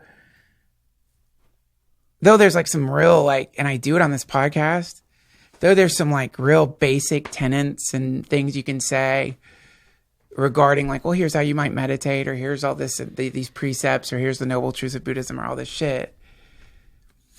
I don't want to do it like that. Yeah. Yeah. I want to figure out a way to take that space and put it inside a sort of comedic, absurdist vehicle. So you can shove it into their minds. Yes. Yeah, through your art form. So that's what you're trying to do, get that bliss kind of thing out. Always. Right. And well, not always, but in the old days, it was more about like, boy, if I could I want to say something shocking. I want to be shocking. Right. But now it's more along the lines of like. Doesn't have to be the only thing you want to do, but that's one of the things you want to do. Well, that's always going to inform anything I do from now on. And it's just like my problem is it's like, because it's such a really trippy, cool thing to start getting getting a little bit of a download from it, that you want to say like, oh my fucking God, every single thing that I've been used to be looking for in psychedelics is instantly accessible through no consumption of anything, but a million times more intense than that, but a million times more manageable.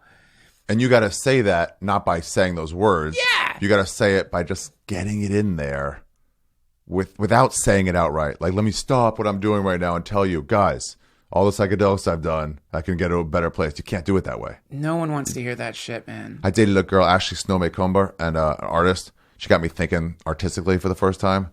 And she was doing a project then, or whatever the group pieces, like all a bunch of stuff together, and it was all about the masks we wear, like how we all wear different masks. Yeah. We all try to be this one thing when we're actually, that's not who we are really, but this is what we show to people. Yeah. She did it through a series of paintings. Cool. Now if I wanted to say the same thing to everybody, it would have to be through probably jokes. Yeah. Or making a show about it, or yeah. YouTube. Yeah. So it's like, that's interesting. The sense of peace, you're trying to be like, you can get there through meditation without saying it outright. Absolutely. Well, because the thing about it is it's like, for me, it's more along the lines of like, I'm still such a neophyte when it comes to that shit anyway, that it's like a lot of what I might say about it now might not be what I think about it later. True. But also the other thing is, it's like, for me, there's in the same way, like with politics, there's so many people out there who are so articulate when they're talking about politics. Like, I think I could sit down if I wanted to, and I think I could write a book about Eastern traditions or some shit like that. And here's what meditation is, and here's the various forms of Buddhism, and here's some shit about magic. But there's so many better books out there about that anyway, yeah, by people who are like way more precise, like Ram Dass or Chogyam Trungpa Rinpoche. Yeah, so what are you going to do? So Put out a worse version of that? Yeah. What am I going to spit out some shit that like, so I'm going to have some unique hipstery take on it or some shit? It's like, to me, though, there's a joy in like one-on-one when you're with someone who like expresses, oh shit, I want to like hear about this. It's being like, oh, well, here's what I found out. And not only that, it worked. Like it's worked. That's cool. I saw an Adventure Time on acid, and it was so clear to me the message of that show in that moment of like these sugar corporations, Coca-Cola, whatever, are addicting you at the earliest stages of your life, at your childhood. Yeah. And the way they showed it was the evil Coca-Cola man stole your kid and he's having him hostage somewhere, Wow, cool. And it was like, oh yeah, I get it. There you go. And you just made it as a kid show or whatever. That's it. A million times more effective. Yeah, yeah. A million times more effective. And a million times more artful. Yeah. And a million times more sophisticated. And a million times more interested in disseminating that idea in a way that like gets past, like ayahuasca is two drugs, and it's many drugs actually, but we need an MAO inhibitor to get DMT to pass the blood-brain barrier to prolong the amount of time DMT stays in your body because you've eaten it instead of smoking it, right? So I've got to get away to tell your body to let DMT through the boundary between your brain and like the shit that it lets in. And if I could do that, I can make you go into the DMT realm, not for 8 minutes, but for hours at a time. And so this is ayahuasca, right?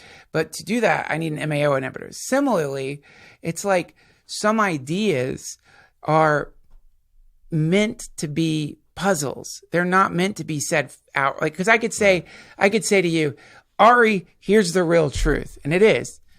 Life is suffering. The cause of suffering is attachment.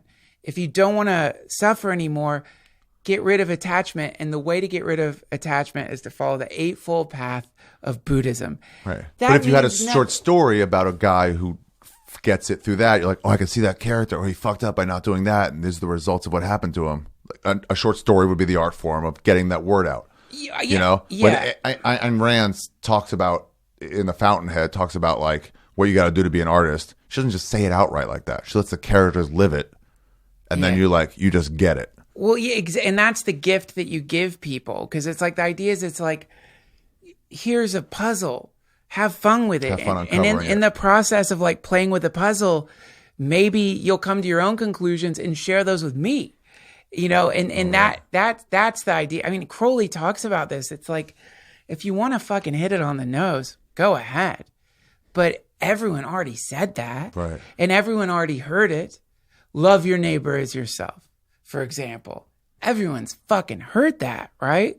That means become a mirror. Your neighbor is your mirror. We're all reflecting each other. And then you could take that and really explore this concept of reflectivity. And you could create a virtual reality experience where you begin to see your own like fears projected onto other people. Wouldn't that be cool? Wouldn't that be a cool art project? I don't have the know-it-all to do that, but like be able to make something where you can see through their eyes you. Well, it would be what you could make, for example, is like a neural interface that scans brain energy, and based on the type of output your brain is producing, warps reality around you to fit into whatever state of consciousness you're in. So you begin to see, instead of just like your own fucking projections, which are like, oh, you run into a guy who looks like the guy who your girlfriend cheated on you with, and you fucking hate that guy for no reason except that he reminds you of poison in your own mind, right? Well, that's like interesting, but fuck, what if with augmented reality, we could actually see our projections manifested in digital space on top of the people that we're projecting onto? Oh, that'd be interesting. Yeah, based on our neural output. Now you can really see the impact your projections and have. Like, oh shit, I'm projecting on people I shouldn't be doing. Yeah. Then you can really witness it. But just saying, hey man, most of the shit you're afraid of, it's coming from inside you. Yeah. It's like, I don't know. All right, you say that, but yeah, exactly. What's yours? What are you trying to do artistically? Right now, currently, I'm trying to. So I'm really locked in with stand up. You know, I know. I'm feeling better about it all the time. Like, I bet. Yeah. Yeah, I just never kind of fell out of love with it. So it's like I'm way into it. So right now, I'm trying to throw a gauntlet down to the UK festival comedians who have this idea that. So it's multiple things, but they have this idea that thematic comedy is the best style of comedy. This festival hour, you'll see Nanette was kind of a version of that. I saw that. Okay. And my feeling is, as a stand-up, it's like, sure, that's fine, but why are you not funny during large chunks of this? Wait, you're talking about this like new hybrid one-person show stand-up comedy thing. That's called thematic comedy? It's a theme. It's a theme hour. Okay, gotcha. So currently, I'm trying to show them that here's what your theme hour should be. Here's funny all the way through. So I'm working an hour completely about Judaism. And then at the same time, I'm trying to make Judaism and an Orthodox Judaism accessible to an audience. The way I'm showing them is by killing at it.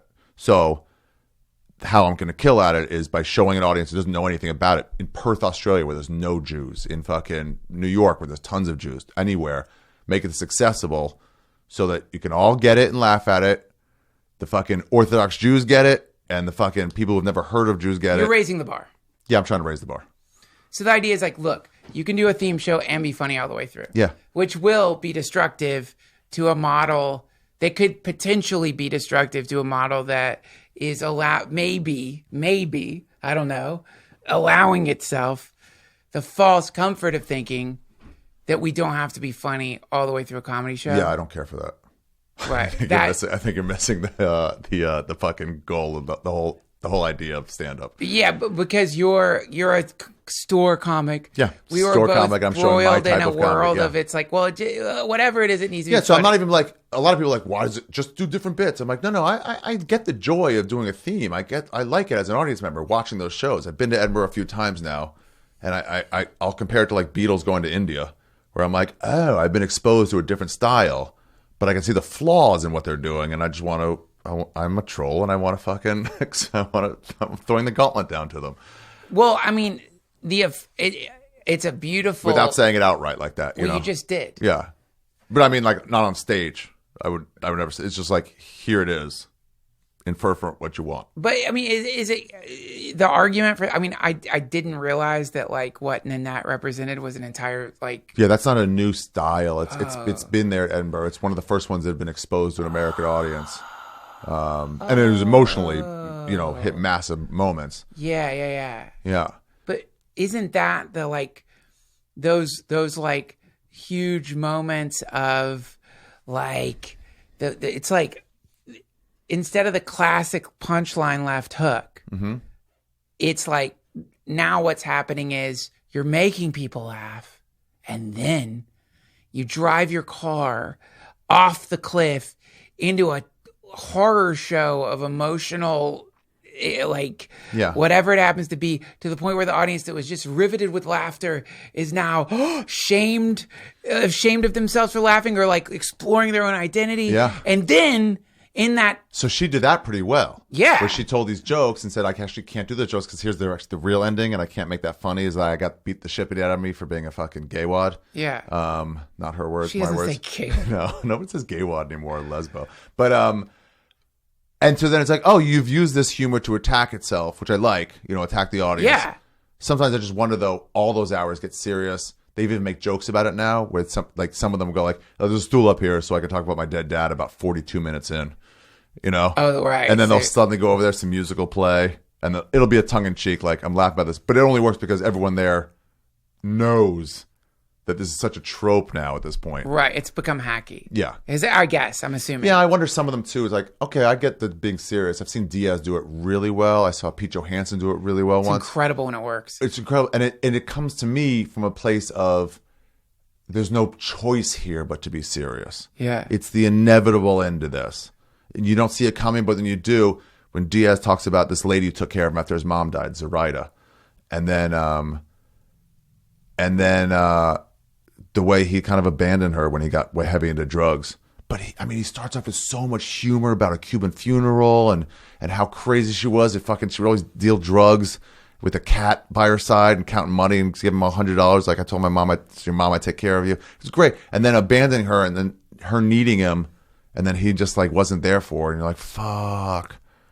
But it was like a tiny moment. I wonder how many of those people think, should I have 22 minutes of serious here or 2 minutes of serious? Well, it's just like fucking, this is the thing, man. I hope I'm not keeping you too long. No, you're not. So it's like, I always like talking. Take The Walking Dead, right? Uh-huh. It's cheaper to film in the kitchen than to film zombies, period. Yeah. Right? So if it's like 10 minutes of zombie action, that's going to cost exponentially more than 6 hours of people in the kitchen talking about like zombie drama, right? I hate all those seasons. So similarly with stand-up, if you want to like construct an hour of great jokes, that's going to take you a certain amount of time. Mm-hmm. If you want to construct 30 minutes of great jokes and 30 minutes of sanctimony, it's going to take a lot less time. A lot less time. Yeah. So it's kind of like from a purely like evolutionary perspective, the idea being, I want to exert as few calories as I can. Yeah.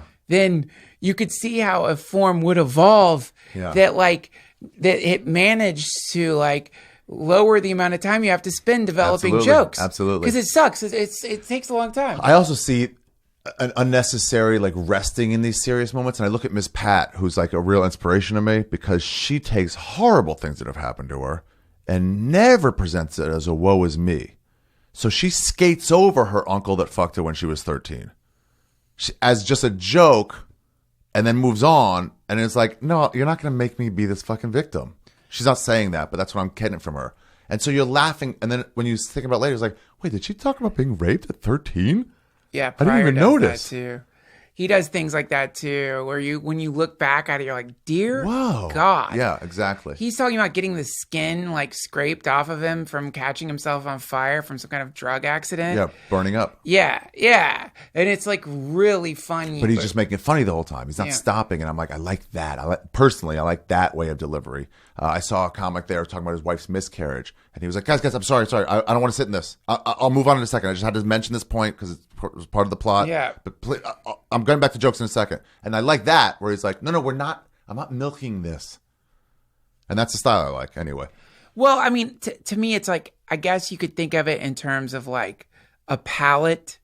And what's cool about these thematic shows you're talking about is that it's like potentially the form is evolving to like figure out, wait, how is there a way to use these other like forms in the palette that were inaccessible if you want to go by like 80s comedy? Yeah, inaccessible. And now they are accessible. Now they're and because so like, oh wait, we can use these paints. So now people are like, you know, like Nanette are like successfully using them in the sense that like, holy fucking shit, man. That show, no matter what you think about it comedically or what you think about it, that was a groundbreaking powerful show. Fucked with a lot of, made a lot of us think about ourselves. It was like fucking crazy. That was crazy what she did. But that's Nanette. That's Gatsby. Now, what is obviously going to happen? It'll evolve from there. Well, it hopefully will evolve, but also it's going to spawn in the same way like Bill Hicks. And then part of me thinks too is like, well, why does it have to be? I think labels are really bad. I'm just thinking about labels lately, and I'm like, Democrat, Republican, athletic, not whatever. It's like these labels stick you to have to abide by that. So even like stand-up comedian, it's like, well, you're just on stage. Can't you do whatever the fuck you want? Can't you just like, we're all going to do jumping jacks now. And suddenly you're like a fitness guy. And like your show is whatever. Like if you go to Vegas ideas of shows, they're just like these big shows. They have background dancers. And it's like, I don't know, call it whatever the fuck you want. Like when Reggie Watts was in comedy clubs still. Yeah. And comedians were kind of mad. Like, that's not stand-up. Yeah. And it's almost like that. Bo Burnham was the same way. They're like, that's not stand-up. And you're like, looking back, you almost want to tell all those people, myself included, like, guys, they're stopping here for a minute. They're not staying at comedy clubs. Yeah. These guys are way bigger than that. Yeah. And because of the label, like stand-up comedian in a stand-up comedy club, this guy's not doing exactly right. You miss the joy of fucking a great Bo Burnham song or a great Reggie Watts thing. Yeah. Where you're like, I don't know what you'd call it. Who gives a shit? Just enjoy this. That's right. You know, a fucking street juggler sometimes in Santa Monica. You're like, what the fuck? He just kicked a plate onto his head. I think that, and also, man, I think that that whole thing, anytime anyone, me included, me especially, whenever I've found myself being like, that's not what it is, I remember when I first started at the Comedy Store and the older comics going, that's not what it is. Oh, yeah, you don't want to be that guy. And you realize, like, oh, this is just almost like the life cycle of comedy, is that every new phase of comedy is met by the resistance of some old, antiquated, stodgy group of fucks who are like, that's not it. Yeah. And then it evolves and becomes something else. Because if you look at Catskills comedy. Yeah, so when David Cross put on a t-shirt and jeans, people are like, that's not stand-up. Yeah. So the part of the job, and I think your instincts are truly that of a stand-up comic, which is that you're trying to find, like, all right, where is... Yeah, you're not wrong. These things you guys are doing there is not wrong. Yeah. I like it, actually, the idea, but I don't think you're necessarily pulling it off, right? And so this hour, I took 3 times longer than I have in the past to get it down right. It's hard. It's difficult to, like, do everything on theme. So if I see some homeless guy taking a dump on Big J stoop, normally I'd be like, let me write a bit about that. But now it's like, oh, this doesn't go in. I can't. This doesn't go part of the thing. So I have to fucking shove it to the side. That's cool. Yeah, it's really fun. And then it's just really fun dealing with Judaism and having it be like, I'm exercising this completely, and then I'm done with it. That's and cool. then I don't have to fucking deal with that shit anymore. That's badass, man. Yeah, I'm really excited. I mean, to me, the idea is something like with me. I can't talk about it, but like sometimes something like kind of like happens and wells up inside of you, and you, it's almost, you're like, I don't even know. It's almost like this. How much of this is even fucking me, and how much is this thing like, you know, it's some weird condensation that's like coming out of me for a second, and do I have the courage to like dive into it and bring it into the world? And then after that, it's your job to like refine it, make it as good as you can. Use your technique and your instincts and your experience within the parameters of the thing. Yeah. But it's like the idea is like trust the trust that you caught a fish. Become a good enough fisherman that you catch a fish, and then if you catch the fish, cook it, you know, like learn how to cook the fish and to serve the fish in a way that suits that part of you that's like, this is what I want to make. Yeah. I want to do this right now.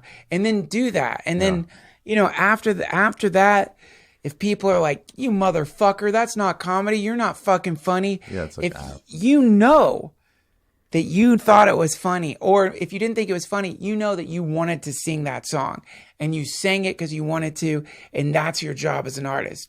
But the thing to me, it's like even today, as I was like sitting, like I was embarrassed with myself because I wanted to write something, and then I caught myself thinking like, man, that doesn't fit into like this thing you're wanting to make.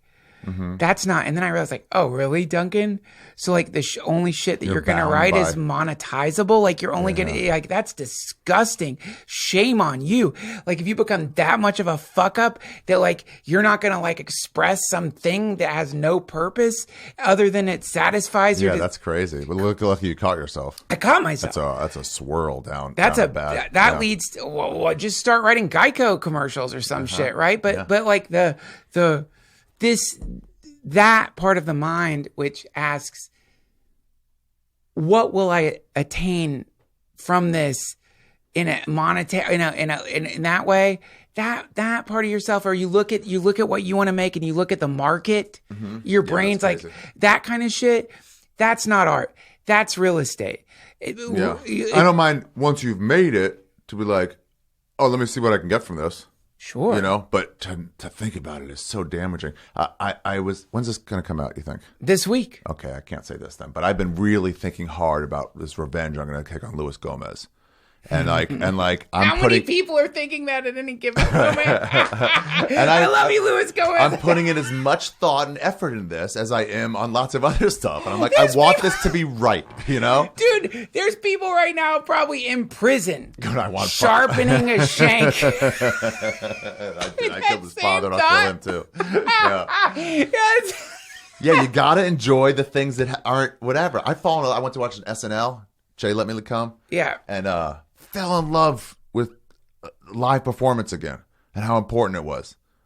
It's like, and I'm not an SNL fan. I think it's for teenagers. I think it's always supposed to be. Yeah. But seeing them like move the sets in and stuff, and do you remember what it's like to do a sketch show at the store? Fucking crazy. It's 6 months of preparation for an hour-long show with no set design. Yeah. What, a chair? Yeah. Like that was the set design. Bring up a chair for this. I'll be driving. And to see all that happen for 90 minutes and then realize it's every week. It's set to set. It's fucking makeup people, and it's just like go, move. Yeah. And you're like, you're actually laughing when you're there. The live experience is great. Yeah. And now it's like that's why I got that thing with that stand show. I'm like, I want this to be a fucking great show. It won't go on anywhere else. But yeah, you put on great things. It shouldn't. And if it does, if like we want to film this and put it on HBO and give you $1 million, like okay, but sure, but let me do the show I want to do. But that's where the other stuff is like it should be a side effect. Yeah. Like hopefully your success is a side effect of your being in love with your art. And like Do you know about the dog treats and the frisbee? No. So they teach a dog to fetch a frisbee at like, this is what I talked to somebody after one of those state fairs when they do all the crazy dog tricks. Yeah. And they're like, first we teach them, if you catch a frisbee, you get a treat. And then you slowly move the treat to becoming the frisbee itself. Wow. So the treat is catching the frisbee. Yeah. And so like, throw it so I can catch it again. That's it. And then the task is the reward. Yeah. It doesn't matter where it goes. There you go. You can be an open micer or you can be Madison Square Garden. Yeah. You're both doing, and that's actually what I love about Edinburgh. You have massive big names playing 400-seaters every night. And you have a guy playing a 30-seater. And you both come to the bar like, how was your show tonight? Pretty good. I had one heckler. How about yours? Oh, yeah, pretty good. I've had better. And you both commiserate on the same level of trying to put on a great show. Yeah, man. That's the thing is like, you know, we just went to see Les Miserables at the Pantages, which is just, you know, it's definitely not comedy, but it's like, I mean, it's kind of comedic in the sense that the plot is ridiculous, but it's beautiful. Yeah. But you realize this is a traveling troupe of actors. And they're probably not much different than traveling troupes of actors in the 1800s, the 1500s, the 12. You know what I mean? Which has always been these like roving groups of people putting on crazy shows and then vanishing and like always on the move. And so when you're there, you suddenly get that feeling you're talking about with SNL, or you realize like these people are deep outsiders. Like I'm looking at hyper talented outsiders in the sense that they are so experiencing a different life. Like I'm watching this like dude with the greatest voice you've ever heard. Yeah. An actor who I mean unknown to you. And unknown to me, you know, who is so talented. Killing it. And has clearly made the decision to be here. Because he could be anywhere he wanted because he's so fucking talented. Right? Yeah. And then you're looking at it and you're like, this is like some kind of art saint, because he's like not using his talents for like, you know, a rock star or something. Whatever. He's just, this is where he's at. And it's Tuesday night. And the guy's weeping on stage. And and it's real. Like the guy's. Dream, the impossible. Is that? No. The impossible like, dream. No. It's like. What's the famous song? Red, the blood of angry men. Yeah. And like, you have to channel every night the revolutionary spirit every night. Wow. Yeah. And to me, it's like, you see a thing like that and it inspires you. Like I left there so happy about existence itself and life, inspired, thinking like, oh my God, that's in the world. Like that level of talent is everywhere, floating around, and not all of it is like easily accessible. Right. It's hidden in like little corners and nooks and crannies, and you've got to go find it. You have to look for it, because these people, like one of them, I tried to find their Twitter because I literally wanted to say that was fucking insane. No Twitter. Really? No access. Just an outsider floating through the world, doing art. Doing it for that. That to me, I'm not there, man. I talked to Chuck Palahniuk about these raves this guy used to put on all the time, and he said he asked this guy why he did it, why he put on these amazing raves that everyone would go to, and he said the nod. He goes, there's a point in the night where one guy like looks at him. I know, let's say, Duncan, you put on this great rave, we're all partying, and I just like put my beer down, I look over at you, and I just like a nod, like good job, good party. Yeah.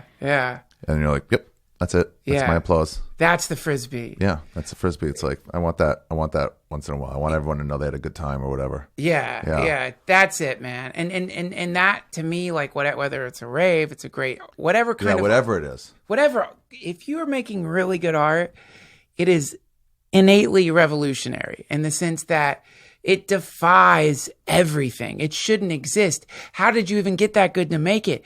Who the fuck are you, and why did it happen, and where did the idea come from, and how did you get so lucky to refine it, and all that stuff?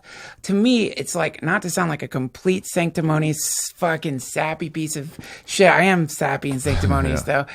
To me, it's a miracle. Yeah. You're seeing a fucking miracle. To connect with people that hard. Dude, I went to the Governor's Ball on Saturday, Manhattan Festival, Comedy Music Festival. Okay. And we got there, and there's this woman, Casey Musgraves, singer, some like country-ish singer that my girlfriend, they were like, people said I should listen to her. And dude, she killed so hard. Yeah. And I don't know this lady, zero. Yeah. But the way she got I was just like, I couldn't stop crying. It was just like bawling. That's so and then my girl was like, what, you want to wrap up the thing? She's like, are you crying? I'm like, she's fucking killing it. I'm doing it now. Tell you what I'm thinking about it.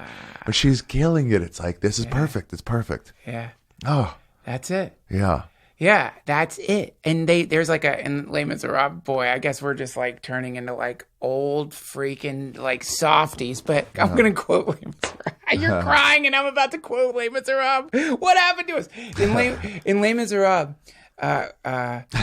one of the lines in one of the songs is, to love another person is to see the face of God. And I love that line.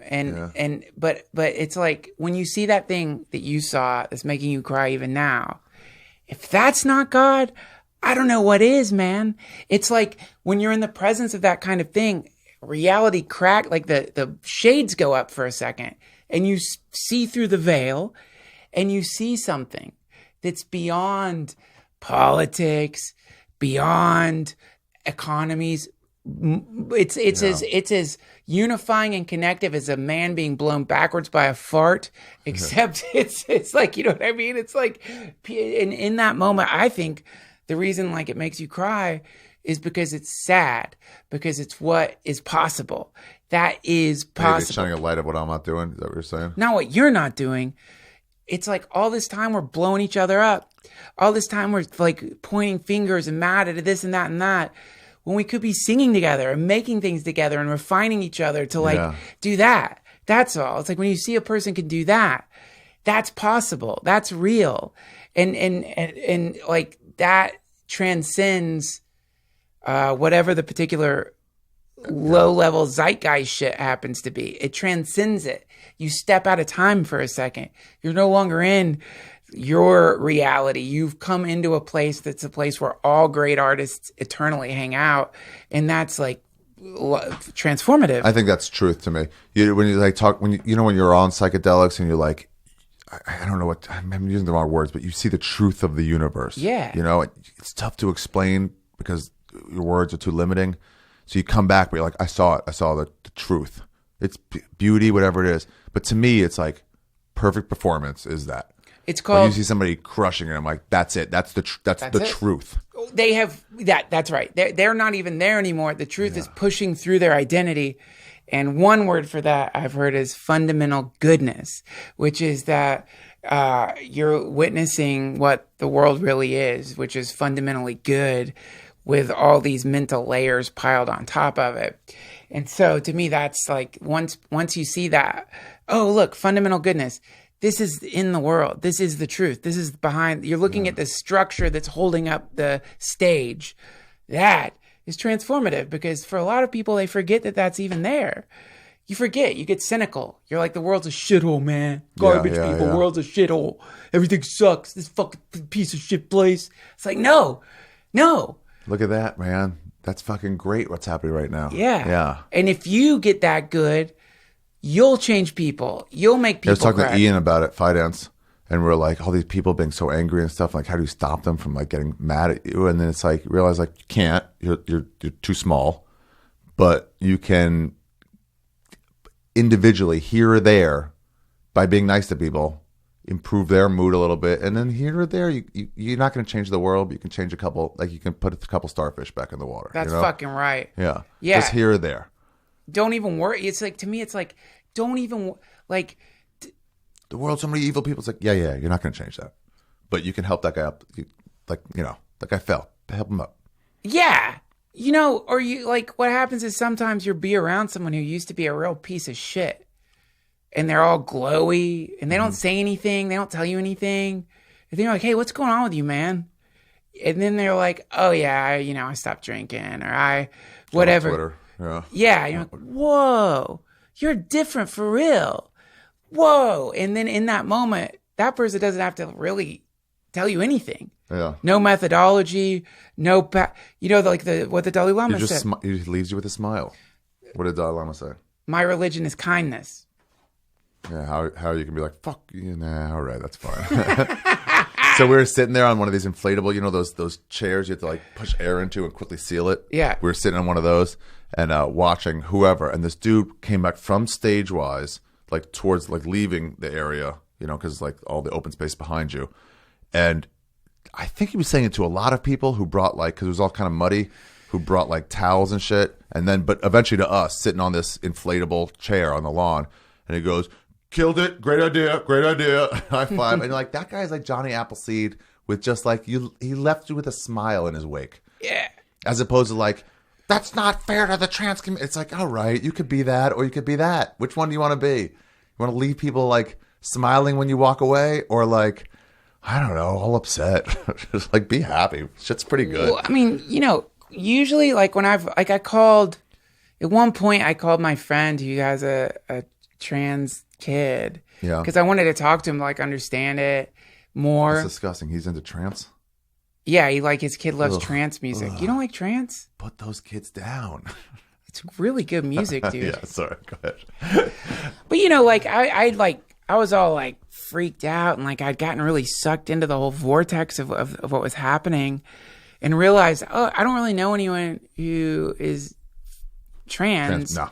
And I don't know anyone who's like actually dealing with the issue firsthand. So, this is one of my best friends who, so I called him and like we talked, and then his wife got on the phone with me and we talked, and all of a sudden the whole thing became really humanized. Right. And they weren't like, you need to do this. They were like, she was like, this isn't like we signed up for. We didn't sign up for this.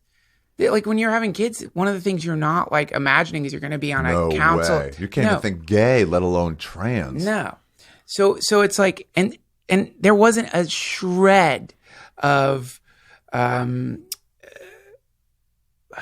judgment towards me. Towards your questions. What my friend did say to me, which made a lot of sense, he's like, hey man, you need to hang out with more trans people if you don't know any. It's like, and to me, that's it's tough because there's so few of them. Well, There's I mean, such a tiny percentage of the They population. do have gatherings here and there and stuff, and it's like, really? Well, yeah, there's like a place, Spoke Bicycle, that you can like go and talk to them and meet them and like have a discussion with them. Yeah, this reminds me of a fucking temple in Chiang Mai where you could talk to a monk. They work on their English for a little bit, and you get to like ask them questions about it. But like trans, like, so does your pussy smell weird, or like how do you? It's just like the thing is like if you're like. If they're in your world, just like when we started meeting cerebral palsy people, Stevie Z, Davey Wester. Yeah. And you're like, you just stopped thinking cerebral palsy was retarded. Right. Because like, I know them now. Right. But like, we didn't seek them out. We just got lucky enough that they were in our to world. me, it's like kind of in the same way it's your job to seek out good art. Yeah. If you find yourself in the embarrassing situation of being one of these like straight dudes who for whatever reason have gotten really caught up in like trans people's rights, Yeah. which is to me it's like, number one, odds are you're not going to meet any of them. But if you're really upset about it and this shit is really, truly bothering you, you need to go chat with them. Yeah. Go have a one-on-one conversation with them. Talk to them about what's upsetting you. Let them know. Like, have a conversation. They probably would want to talk to you. You know what I mean? Instead of like inventing an identity for them. Yeah. To me, that's the really weird thing is like, I think it's like happening less, but there was this like sad moment where a lot of guys really got upset about trans people. Like people were tweeting about it and like, they're not really this, that's not that. Labels. Like, it's just like, why are you so caught by this? It's like, you are so, you don't have to worry about it. You probably don't have to worry about it. Che had a great joke online. What? Said like, about when the trans North Carolina, the bathroom situation was happening. Remember that? And people were like, we should boycott North Carolina, which is also like, I don't know, what about the fucking people that aren't doing it? They're going to punish them. Yeah. But anyway, he goes, guys, I live in New York City. I was raised in New York City. There's more trans people here than almost anywhere in the world. I've lived in my whole life. I've literally never seen any trans person go into any bathroom. Right. This is not a real story. Yeah. This is a nothing tiny story that you guys have turned into a battlefront. That's right. And meanwhile, what's happening is because a bunch of like weird, angry dudes are tweeting about this shit. It becomes a story. There's like an actual kid who's a trans kid who's getting the shit beat out of them because people feel like their entire identity or their ability to use the bathroom is being... It's like, holy fucking shit. Like, deal with problems. Like, you know, like one of the things Jack Kornfield says that I really love is tend to the part of the garden you can touch. Yeah. So it's like, this isn't growing in your garden. If it starts growing in your garden, if like suddenly you have to deal with the fact that some like scary guy is invading your space who is trans and is like really really like... But it's like, this doesn't attack you in any way. I get the gun control thing. We're like, no, it does attack me. It's hurting innocent people, or it hurts my right to whatever. Yeah. If you take away my right, or whatever, or abortion, like, no, it's a victim. It's a human life, or it's like woman's right to choose, whatever. Yeah. Like, I can see those, a couple issues where like, I should care. But most of them, it's like, this has nothing to do with you. Just stay out of it. Just stay out of it, or Who cares? They want to get married. Let them get married. Or fucking hate it secretly. Okay, why are you showing up to a gay pride parade? Yeah. They're not coming to you. You're going to them. You're going to them. And it's like, just do it's like, go do your own research. Go experience these people as they are and then try to hate them. Because it's like, come on, man. Anytime you've run into most anyone. So Dick Cheney was into gay rights once his daughter came out. And there's like, oh, I get it. They're real people. And you're like, yeah, you just didn't meet any. You didn't meet any, and you projected your darkness onto a screen that you made up. My dad used to have all these thoughts about gay people, and then we mentioned gay Andrew. My best friend in college was like, yeah, he's gay. And like, he really? I'm like, dude, he can't be more like Elton John, like the most obviously gay guy. And we're like, yeah. We're like, wait, what did you think gay was? If you didn't think that was gay, like, what was it that you were going to say? I mean, it's really like, I don't know, it's an idea, I guess. It's also, man, that thing is every time you take it into your own power to explore the things you're freaking out about yourself, if usually, for me, 100% of the time. Tend your garden. Yeah. That's Voltaire. That's Candide. Tend your garden is the secret to life. That's cool. I don't know, man. Quit talking and fucking tend your garden. Tend your garden. Yeah. And if like, you know, there's some like scary transgendered person in your garden, you know, if like you go outside to plant your tomatoes and there's like a guy or a girl there who's freaking you out because they're like not dressing according to the way you think their gender should. Long hair, hippie people need not apply. It's just like, well, you know. But I had a guy on Sunset where we used to live, and he was sleeping in front of my car every night, homeless. And at first I was like, no. And then it hit me like, I think I had just done some mushrooms. So it was like, wait, no, I've been close to here where I've just like been gacked out and I just want to sleep somewhere. Yeah. And this hood of this car is warm. And I'm like, he's not doing anything wrong. He's never broken into my car. Yeah. He has an agreement with me. He'd have to side look in my eyes. Yeah. And he just stayed there for about a year. Yeah, that's great. He'd see him all the time and just like, you'd get out and leave and didn't ask for money and was like, there's no problem here. He just looks like someone who would be a problem, but he's not. So fucking get over it. It's beautiful, Ari. Yeah. That's it. I think everyone's losing track because like of the internet of just Go have a real world interaction with anyone you're judging. And almost always you'll find out that you were they're wrong. pretty cool. Yeah. Same thing, by the way, with Democrats who hate Republicans. It's like, go to a Yankee game. You're sitting right next to cheering for the same team, next to a guy who's a hardcore Trump fan, and on your right, a hardcore Hillary fan. And you're all rooting for the Yankees together. We're all 95% the same. And when the big one hits LA, or when the hopefully soon. God, I hate this place. When a disaster strikes, yeah, the people who are pulling the rubble, they're not asking what's your political stance, what the gender, the political stance, or the people under there. They just want to help. Yeah, and that's humanity, if you ask me. It's like no one's when they're pulling the rubble out. Is like, I just want to make sure you're a Bernie bro under the rubble, right? Who did you vote for? Who did you vote for? Yeah. No, when it really comes down to it, people just move the fucking rubble. That's who we really are. That to me is like, that's what, to me, this is where my own SJW bullshit comes in, which is like, man, I know there must be a way in a non-sanctimonious, in the same way you're like, I can make this thing funny all the way through. I know there must be a way to in a funny, artistic, edgy, refined way to reconnect people, figure out a way to get people to go underneath the entire fucking thing that wants people to be broken into pieces. I know what that is. Let me grab this real quick. Okay. 1 second here. Hey babe, we're wrapping up the podcast right now. Is it your dad? Hello? You in trouble?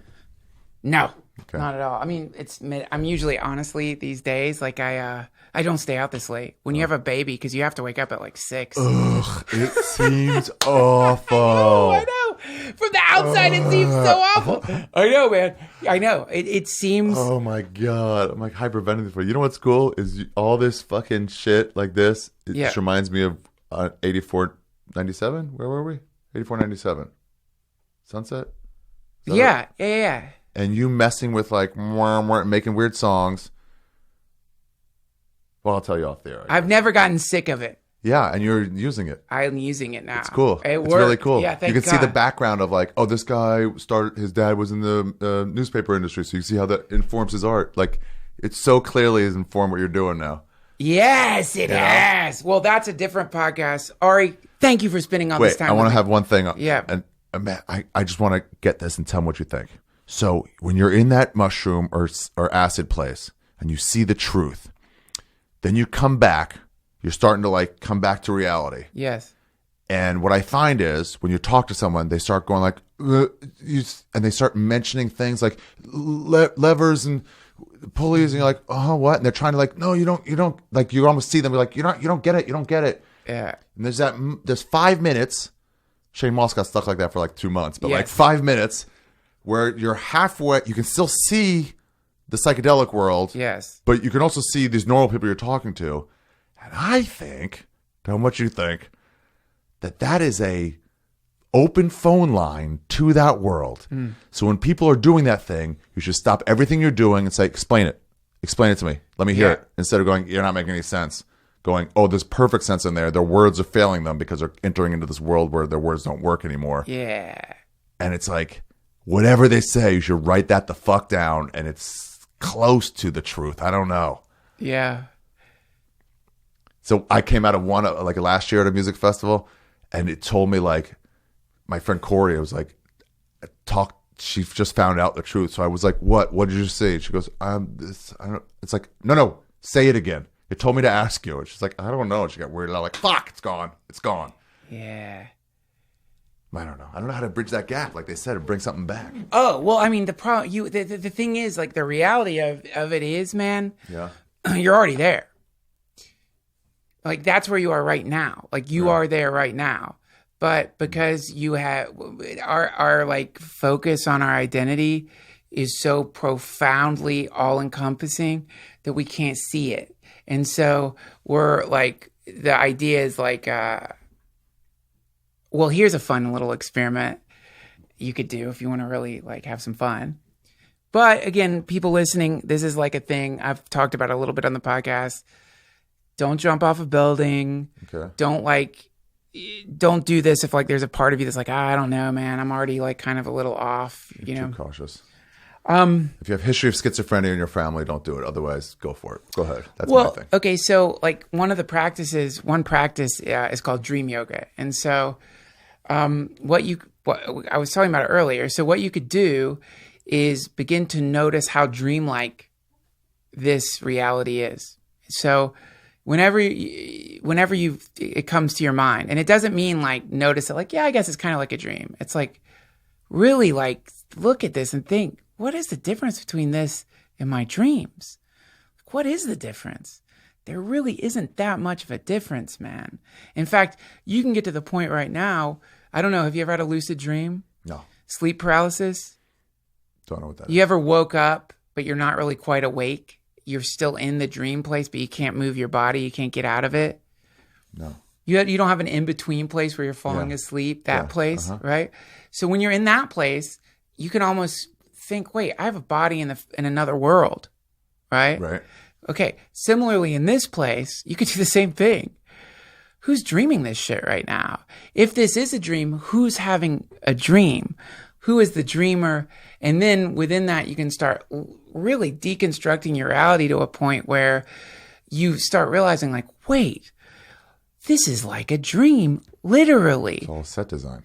Yeah. And within that exploration, you can start experiencing a kind of vividness. That's interestingly enough, the more you start looking around thinking like, this is like a dream, you realize like you really pull into the moment. It's like, whoa, shit brightens up a little bit. Now you're here. Because you're like, wait, oh, I can lucid dream in this part of the dream.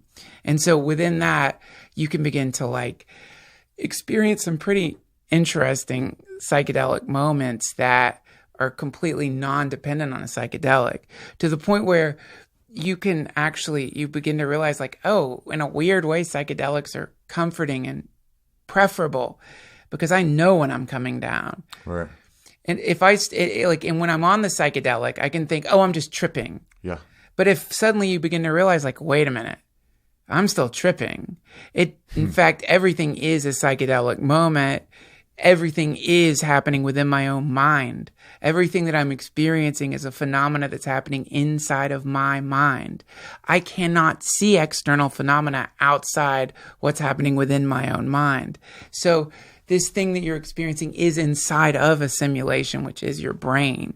So anyway, the point is like, there are many, many techniques that are designed to cut through the idea that a lot of people have that they're not in a dream, to begin to uncover the reality of the fact that everyone is dreaming, whether they're laying down or sitting up, and that the psychedelics are only showing that to you in a really vivid way. Because you're still there.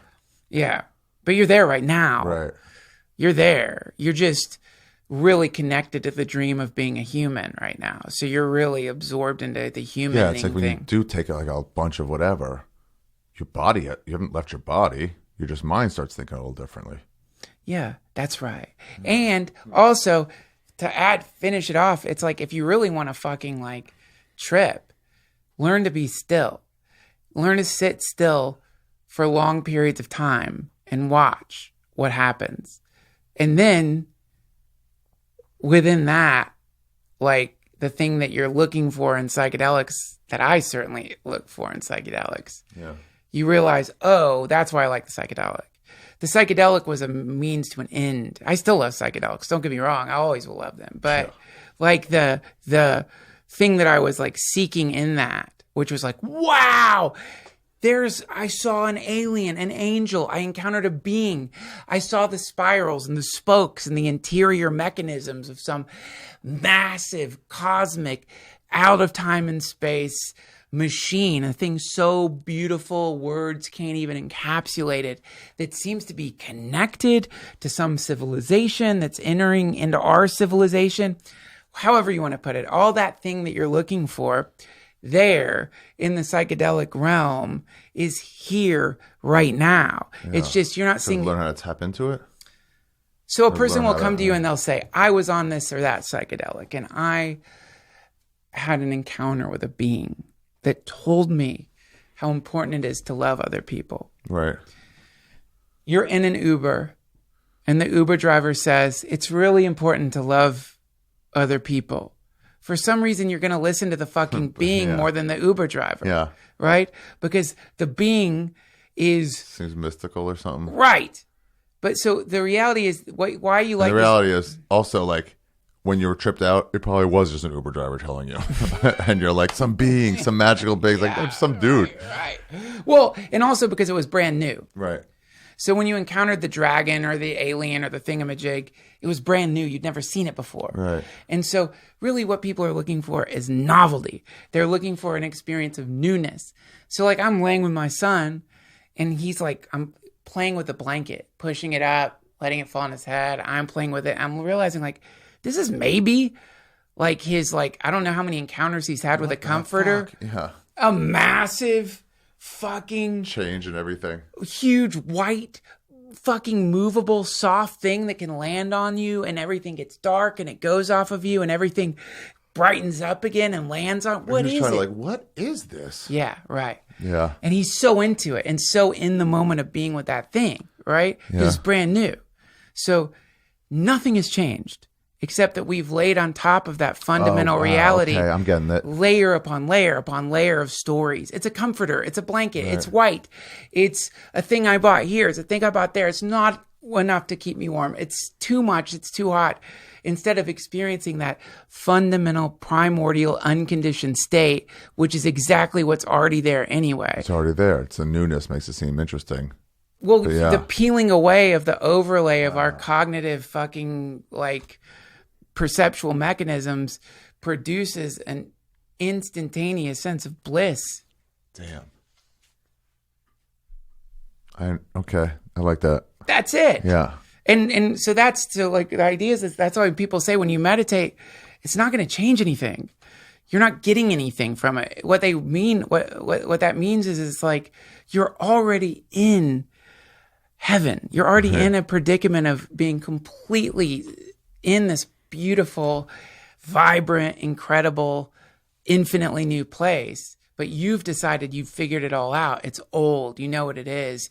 You know this. You know what's coming. You know what... Anyway, that's the idea. Psychedelics just give you that because they fucking obliterate the overlays. All those things on you. Yeah. Yeah. And then it's like, whoa. So you're just like happy touching, like, wow, it feels good. Yeah. It feels good. Yeah. When you touch a thing... it feels good. That's what they told me. I took a Vipassana, that was called. And they're like, when you're laying there, I forget if we're standing or sitting, or it's almost all the times, or walking. They were like, hear the birds. Don't knock them out. Tell yourself that's a bird. Yeah. If you feel an itch, don't ignore it. Say, okay, my body is feeling an itch now, and then move on from it. Yeah. But like, feel it all, see it all. Yeah. Yeah.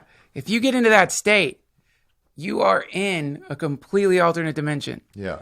And you're in a place that is so profoundly beautiful that you don't need much. And that is, anyone has access to that place. That's your birthright. That's what you are. It's just like, we've gotten really caught up in our heads right now. Yeah. That's my meditation speech.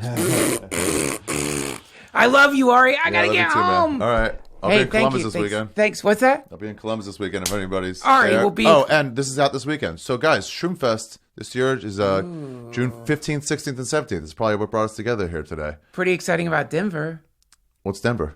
Decriminalized mushrooms. Oh, yeah. So Simon, decriminalized. That was the first step we were talking about today, where they did that for the weed. Remember that? Like 12 years ago? Like, you can't do that. And then they just did, and then it like spouted out from there. When Shroomfest? June 5th this year, June 15th, 16th, and 17th. So that means anytime, if you want to participate with people all over the world doing it, if you want an excuse to take mushrooms, could be a small amount at a party, could be a massive amount, just take mushrooms and you've participated wherever you are. Here's something.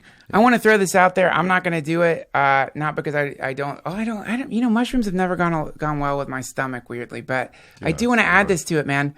You need to produce a room in one of the main VR nodes, like AltSpace or some place like that, where people with virtual reality goggles can gather together and celebrate Shroomfest on mushrooms in VR, in VR space. Idea. I like it. Why don't you organize that? I don't know anything about VR. That ain't my world, but I guess I'll try. Someone contact Ari in the VR world and help him build an alt space room, or I don't so know. they can actually get together, not just on an idea plane of like we're all tripping together, but an actual we can all get together. Yeah. That's a cool idea. Yeah, so that you could be there. Like, and the thing about it is, man, I'll just sit in there for a few days, be like, hey, welcome, you're tripping. Well, you just need a friend who has VR goggles. And then is it just like building like a message board, like come to my message board, but like in virtual reality, like I'll build a room and you guys can come. They already have the rooms. You don't have to build it. You just like you announce a room in alt space to celebrate Shroom Fest, and then anyone who wants to go there with VR goggles, whether they're eating any kind of mushroom or not, could come there, and you could be there. You'd be at your apartment or whoever's house has VR goggles, and you could interact and talk to people during Shroom Fest, so people can actually from all over the world can gather in virtual space. Almost literally get together. Yeah. That's cool. Why don't someone help Ari arrange that? Dude, that would be a blast. I'll come if you do it, because I'm like about to buy the new Oculus wireless. Right. Yeah. I'll come too. If you'll be there, I'll come there. And then we can all hang out in VR space, and those people out there who want to take all over the world. All over the world. Yeah, I like it. Just set a time, like a few hours, where people can just hop in. All right. Someone teach me how to do it. Contact Ari. How do they reach you? Contact at arishaffir.com. Cool. All right. I'll see you guys in the VR realm. Hare Krishna. Thanks, Ari. Yeah. That was Ari Shaffir, everybody. All the links you need to find Sweet Ari will be located at duncantrussell.com. Much thanks to Squarespace for sponsoring this episode of the DTFH. Remember, head over to squarespace.com/Duncan, and when you're ready to launch, use offer code Duncan to get 10% off your first order of a website or a domain. Subscribe at patreon.com/DTFH, and for the love of all things holy in this sweet universe, please stop procrastinating. I know every single one of you have been dying to head over to iTunes and leave a massive review. Make it as long as you possibly can. Give us 5 stars so we can go shooting up the charts to finally dethrone Rogan and ascend to the #1 podcast category in the whole world. Once that happens, I will finally be able to enact Morpheus Protocol and transform the entire planet into an eternal paradise of never-ending orgies. But until then, we're going to have to keep dealing with what we've got. I'll be back next week